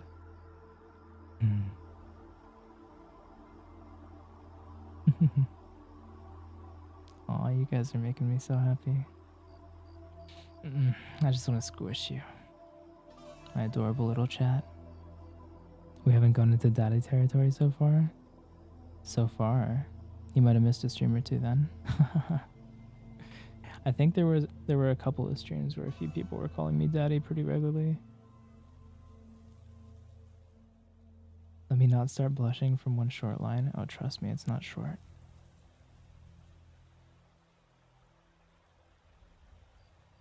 You meant this stream. Yeah. It was the drunk stream. Yeah, exactly. Vampire Catboy, you're still here? I'm glad to see it. I hope you're having a nice time. You have to see on the next streams then? That's true. I have to say, my other streams are at a very different time. I think if you guys are Eastern, my weekday streams are at 5 a.m. Eastern on Tuesday, Wednesday, and Thursday. Chat is really fucking adorable. My god, yeah, you belong here. Yeah, you do. I'm not gonna let you leave anytime soon, Kai. You stick around. Got some things in mind for us. I see. No worries. I'm glad you decided to come back.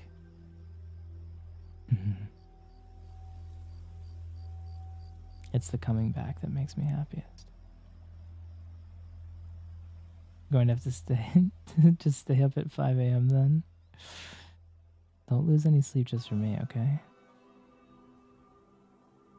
Although it is quite the pleasure to see you guys around here. Just remember you're supposed to be trying to sleep. That's okay.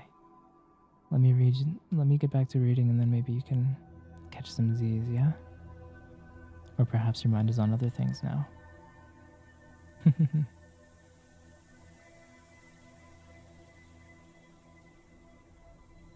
Tyr is angry at you?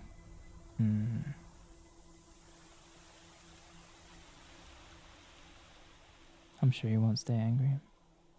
Your mind is always on other things? Yeah, my libido is usually on a hair trigger. So I totally relate to that.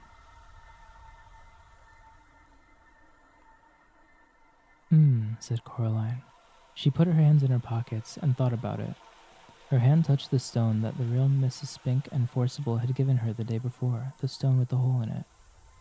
If you want to stay, said her other father, there's only one little thing we'll have to do so you can stay here forever and always. They went into the kitchen. On a china plate on the kitchen table was a spool of black cotton and a long silver needle, and beside them 2 large black buttons. I don't think so, said Coraline. Oh, but we want you to, said her other mother. We want you to stay, and it's just a little thing. It won't hurt, said her other father. Coraline knew that when grown-ups told you something wouldn't hurt, it almost always did. She shook her head. Her other mother smiled brightly, and the hair on her head drifted like plants under the sea. We only want what's best for you, she said. She put her hand on Coraline's shoulder. Coraline backed away. I'm going now, said Coraline. She put her hands in her pockets. Her fingers closed around the stone with the hole in it. Her other mother's hand scuttled off Coraline's shoulder like a frightened spider. If that's what you want, she said. Yes, said Coraline. We'll see you soon, though, said her other father, when you come back. Said Coraline. And then we'll all be together as one big happy family, said her other mother, forever and always. Coraline backed away. She turned and hurried into the drawing room and pulled open the door in the corner. There was no brick wall there now, just darkness, a night black underground darkness that seemed as if things in it might be moving. Coraline hesitated. She turned back. Her other mother and her other father were walking toward her, holding hands. They were looking at her with their black button eyes, or at least she thought they were looking at her. She couldn't be sure. Her other mother reached out her free hand and beckoned, gently, with one white finger. Her pale lips mouthed, "Come back soon," although she said nothing aloud.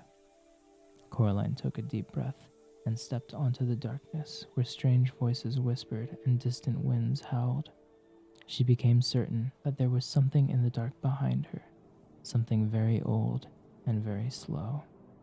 Her heart beat so hard and so loudly she was scared it would burst out of her chest. She closed her eyes against the dark. Eventually, she bumped into something and opened her eyes startled. She had bumped into an armchair in her drawing room. The open doorway behind her was blocked by rough red bricks. She was home. Chapter 5. Coraline locked the door of the drawing room with a cold black key. She went back into the kitchen and climbed onto a chair. She tried to put the bunch of keys back on top of the doorframe again. She tried 4 or 5 times before she was forced to accept that she just wasn't big enough, and she put them down on the counter next to the door. Her mother still hadn't returned from her shopping expedition. Coraline went back to the freezer and took out the spare loaf of frozen bread in the bottom compartment. She made herself some toast with jam and peanut butter. She drank a glass of water. She waited for her parents to come back. When it began to get dark, Coraline microwaved herself a frozen pizza. Then, Coraline watched television. She wondered why grown-ups gave themselves all the good programs with all the shouting and running around in. After a while, she started yawning. Then she undressed, brushed her teeth, and put herself to bed. In the morning, she went into her parents' room, but their bed hadn't been slept in, and they weren't around. She ate canned spaghetti for breakfast. For lunch, she had a block of cooking chocolate and an apple. The apple was yellow and slightly shriveled, but it tasted sweet and good. For tea, she went down to see Mrs. Spink and Forcible. She had 3 digestive biscuits, a glass of limeade, and a cup of weak tea. The limeade was very interesting. It didn't taste anything like limes. It tasted bright green and vaguely chemical. Coraline liked it enormously. She wished they had it at home. "How are your dear mother and father?" asked Mrs. Spink. "Missing," said Coraline.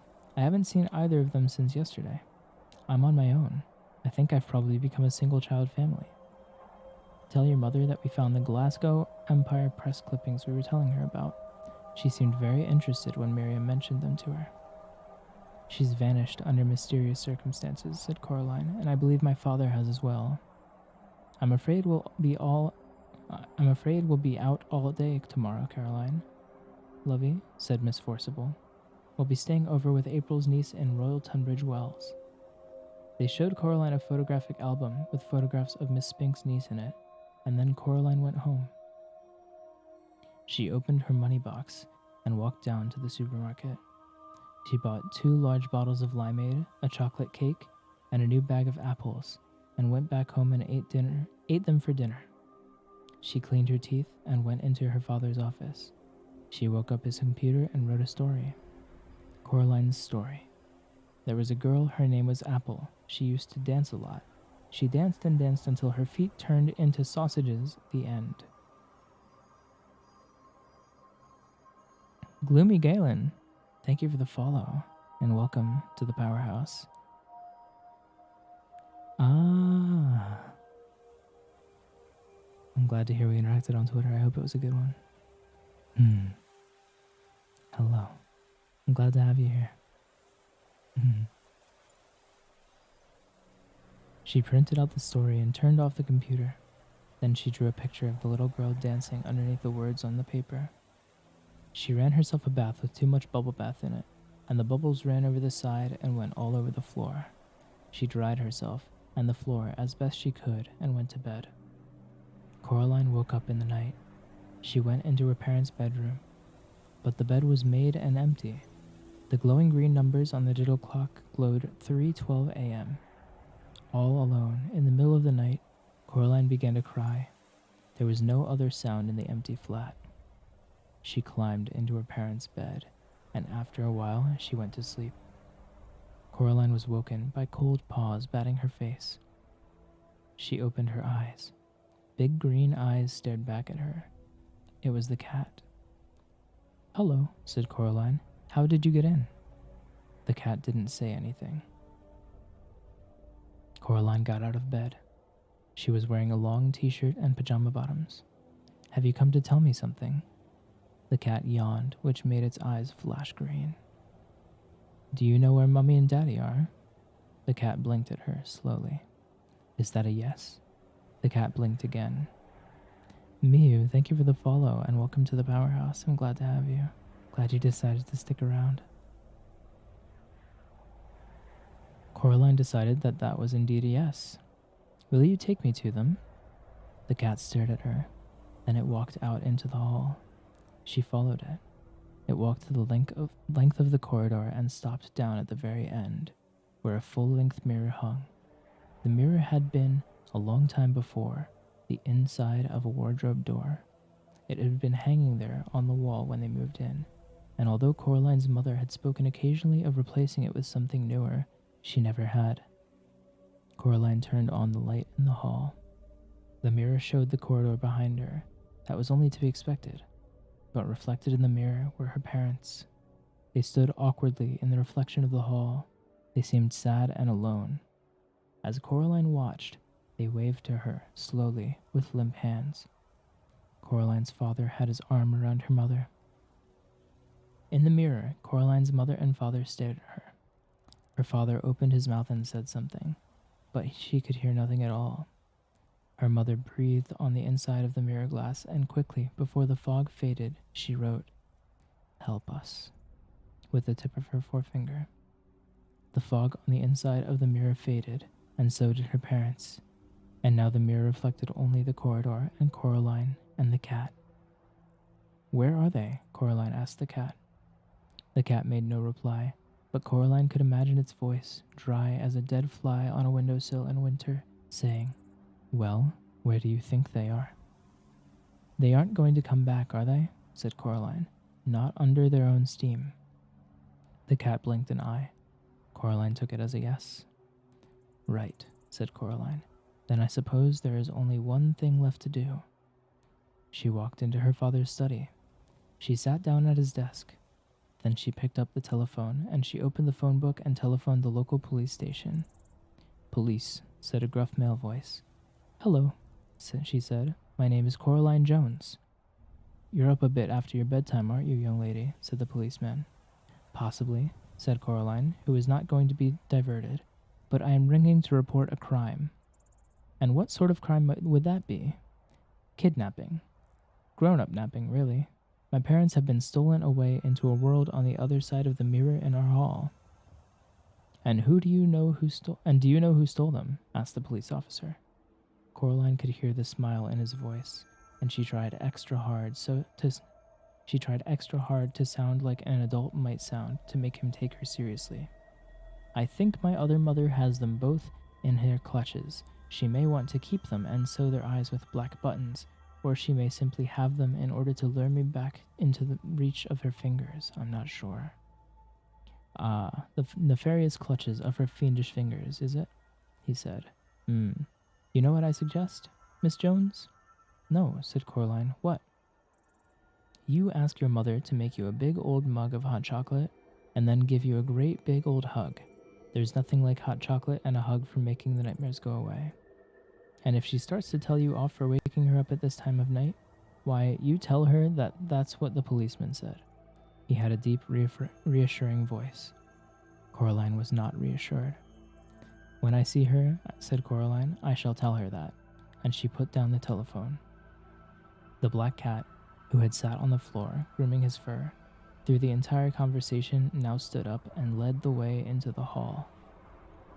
Coraline went back into her bedroom and put on her blue dressing gown and her slippers. She looked under the sink for a flashlight and found one, but the batteries had long since run down, and it barely glowed with the faintest straw-colored light. She put it down again and found a box of in case of emergency white wax candles, and thrust one into a candlestick. She put an apple into each pocket. She picked up the ring of keys and took the old black key off the ring. She walked into the drawing room and looked at the door. She had the feeling that the door was looking at her, which she knew was silly and knew on a deeper level was somehow true.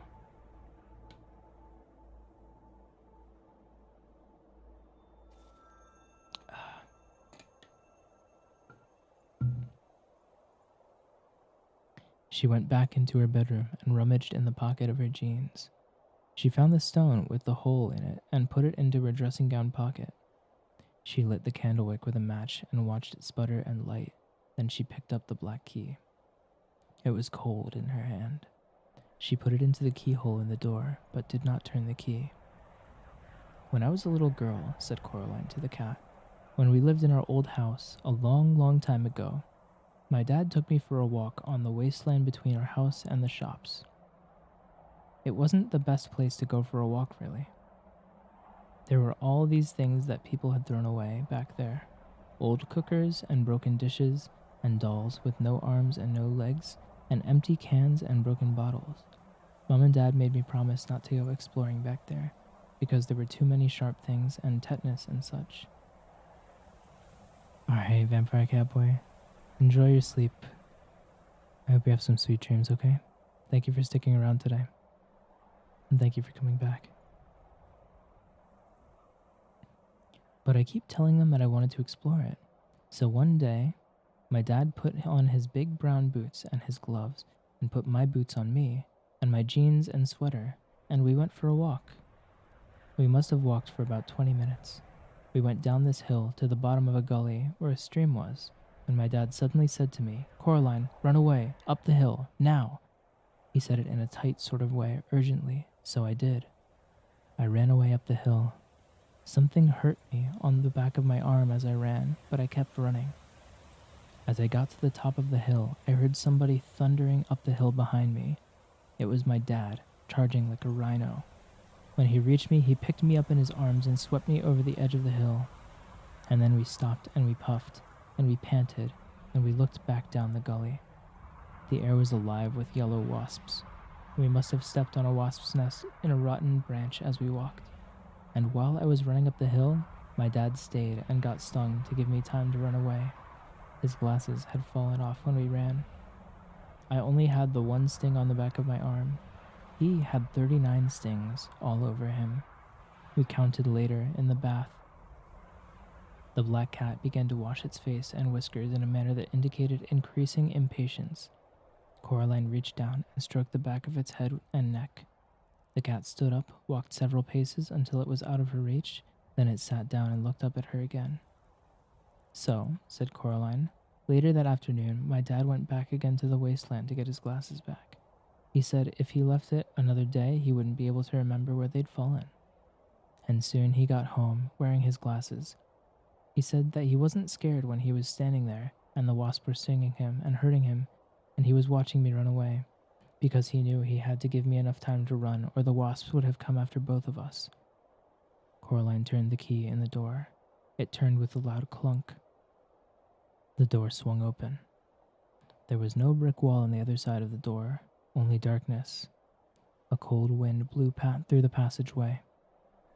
Coraline made no move to walk through the door. "And he said that wasn't brave of him doing that, just standing there and being stung," said Coraline to the cat. "It wasn't brave because he wasn't scared. It was the only thing he could do. But going back again to get his glasses, when he knew the wasps were there, when he was really scared, that was brave." She took her first step down the corridor. She could smell dust and damp and mustiness. The cat padded along beside her. "And why was that?" asked the cat, although it sounded barely interested.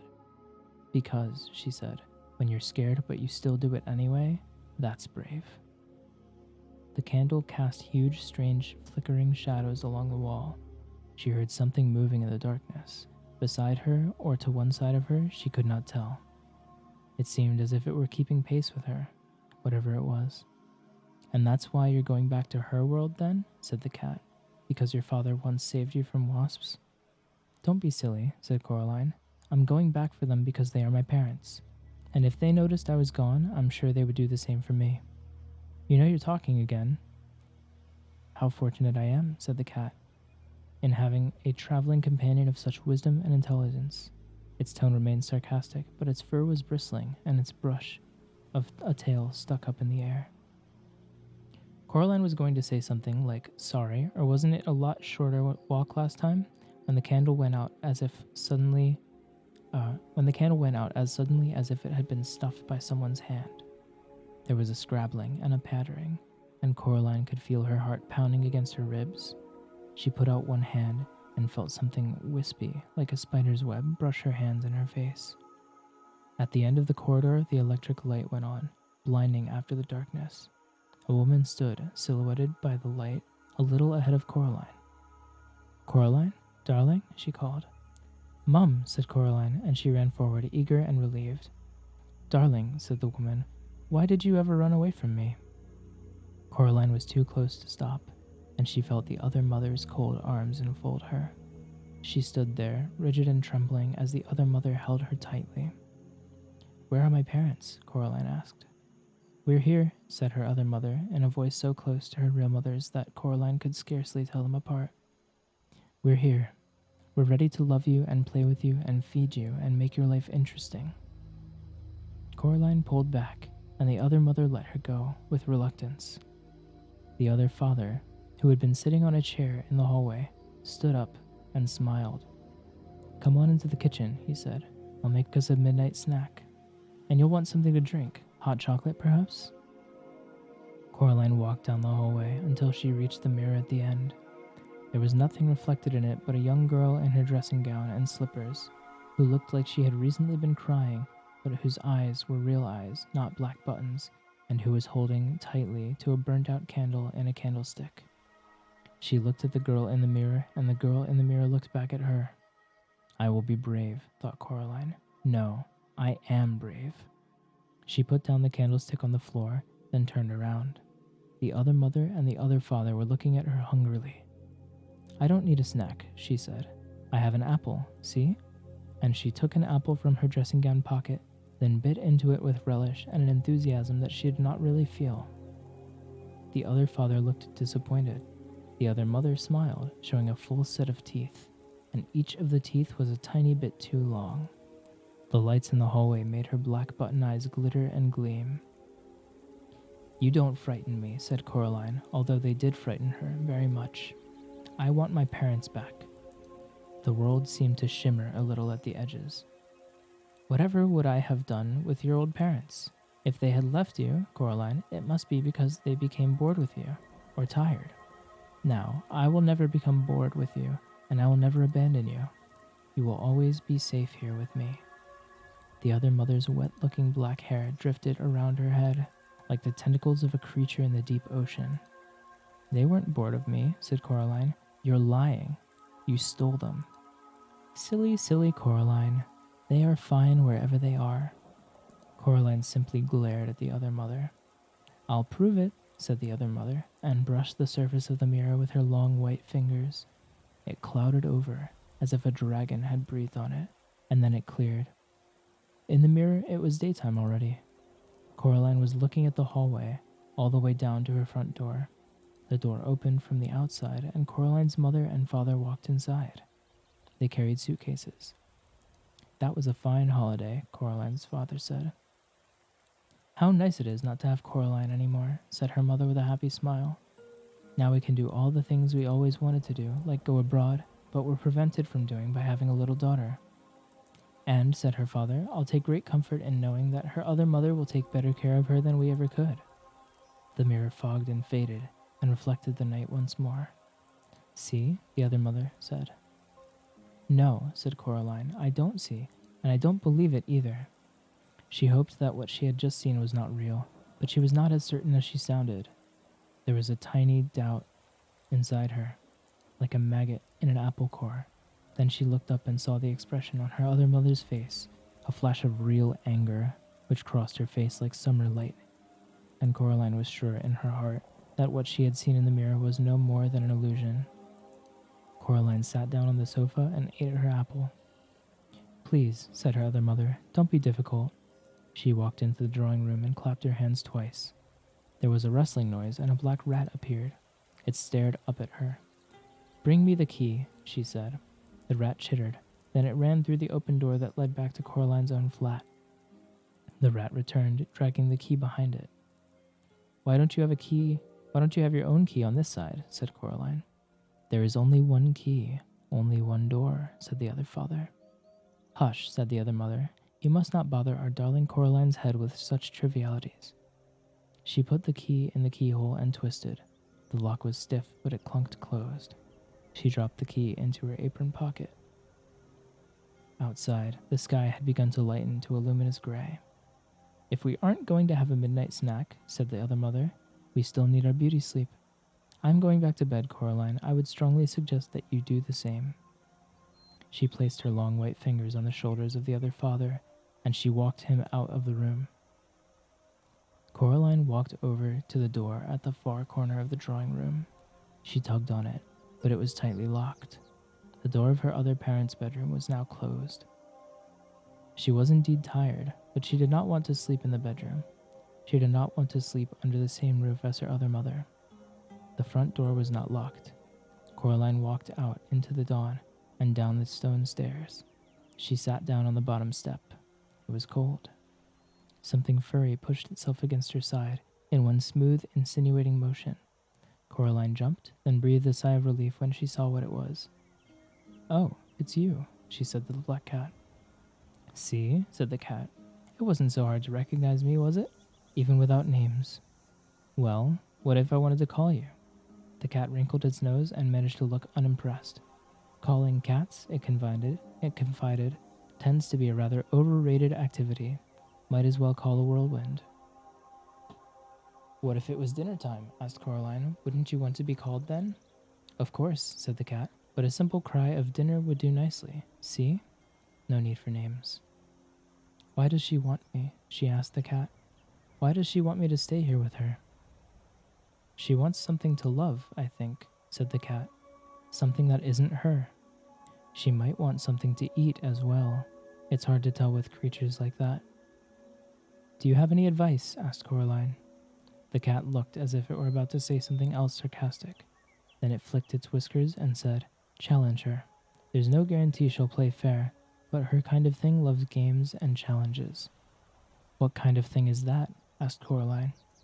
But the cat made no answer, simply stretched luxuriantly and walked away. Then it stopped and turned and said, "I'd go inside if I were you. Get some sleep. You have a long day ahead of you." And then the cat was gone. Still, Coraline realized it had a point. She crept back into the silent house, past the closed bedroom door, inside which the other mother and the other father... What? She wondered. Slept? Waited? And then it came to her that, should she open the bedroom door, she would find it empty, or more precisely, that it was an empty room and it would remain empty until the exact moment that she opened the door. Somehow, that made it easier. Coraline walked into the green and pink parody of her own bedroom. She closed the door and hauled the toy box in front of it. It would not keep anyone out, but the noise somebody would make trying to dislodge it would wake her, she hoped. The toys in the toy box were still mostly asleep, and they stirred and muttered as she moved their box, and then they went back to sleep.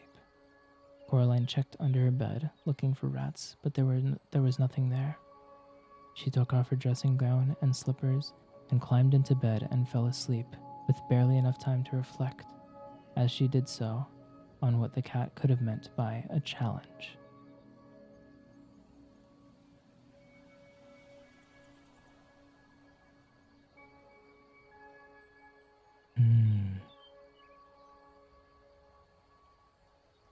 This is a really enjoyable book. I definitely want to come back to it. and I'd love to read more of The Name of the Wind, as well as the other ones. I think maybe the next time we do this, we'll continue Coraline, and then we'll start Throne of Glass, because it seems like there's some interest in that one.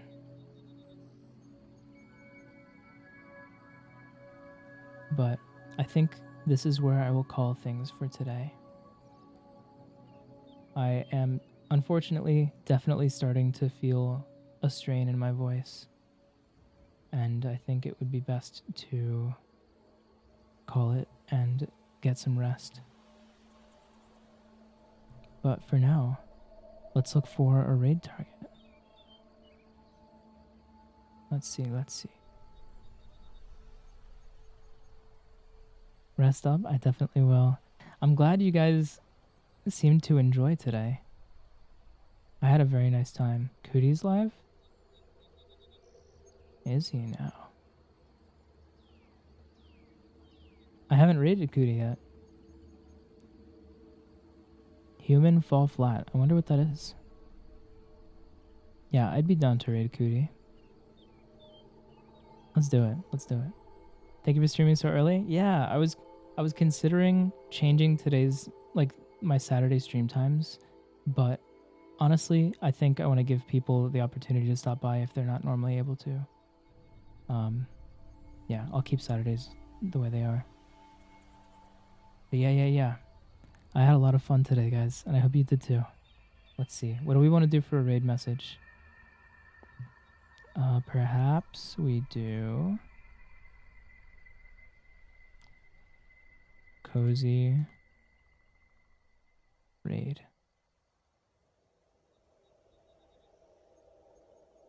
If you guys ever have ideas for raid messages, I'm always looking for more. And I usually, these days, I've been just coming up with them each time.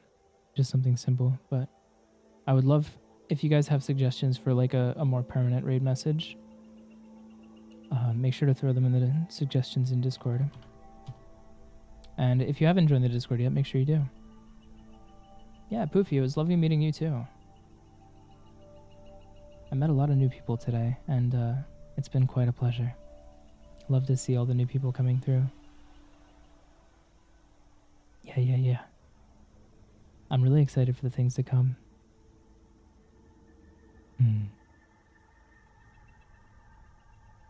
Alright, let's get this raid started. Yeah, and thank you, Zeri. If you want to check out my other socials, I just posted a TikTok last night, or I guess it was this morning for some of you. So go check that out. I make some Valorant TikToks. I've been kind of slacking with editing lately, but I think I'll start posting some simple stuff and then maybe get back into like the more edited stuff. But I do have some like edited TikToks out there. Oh, Starry. You're so sweet.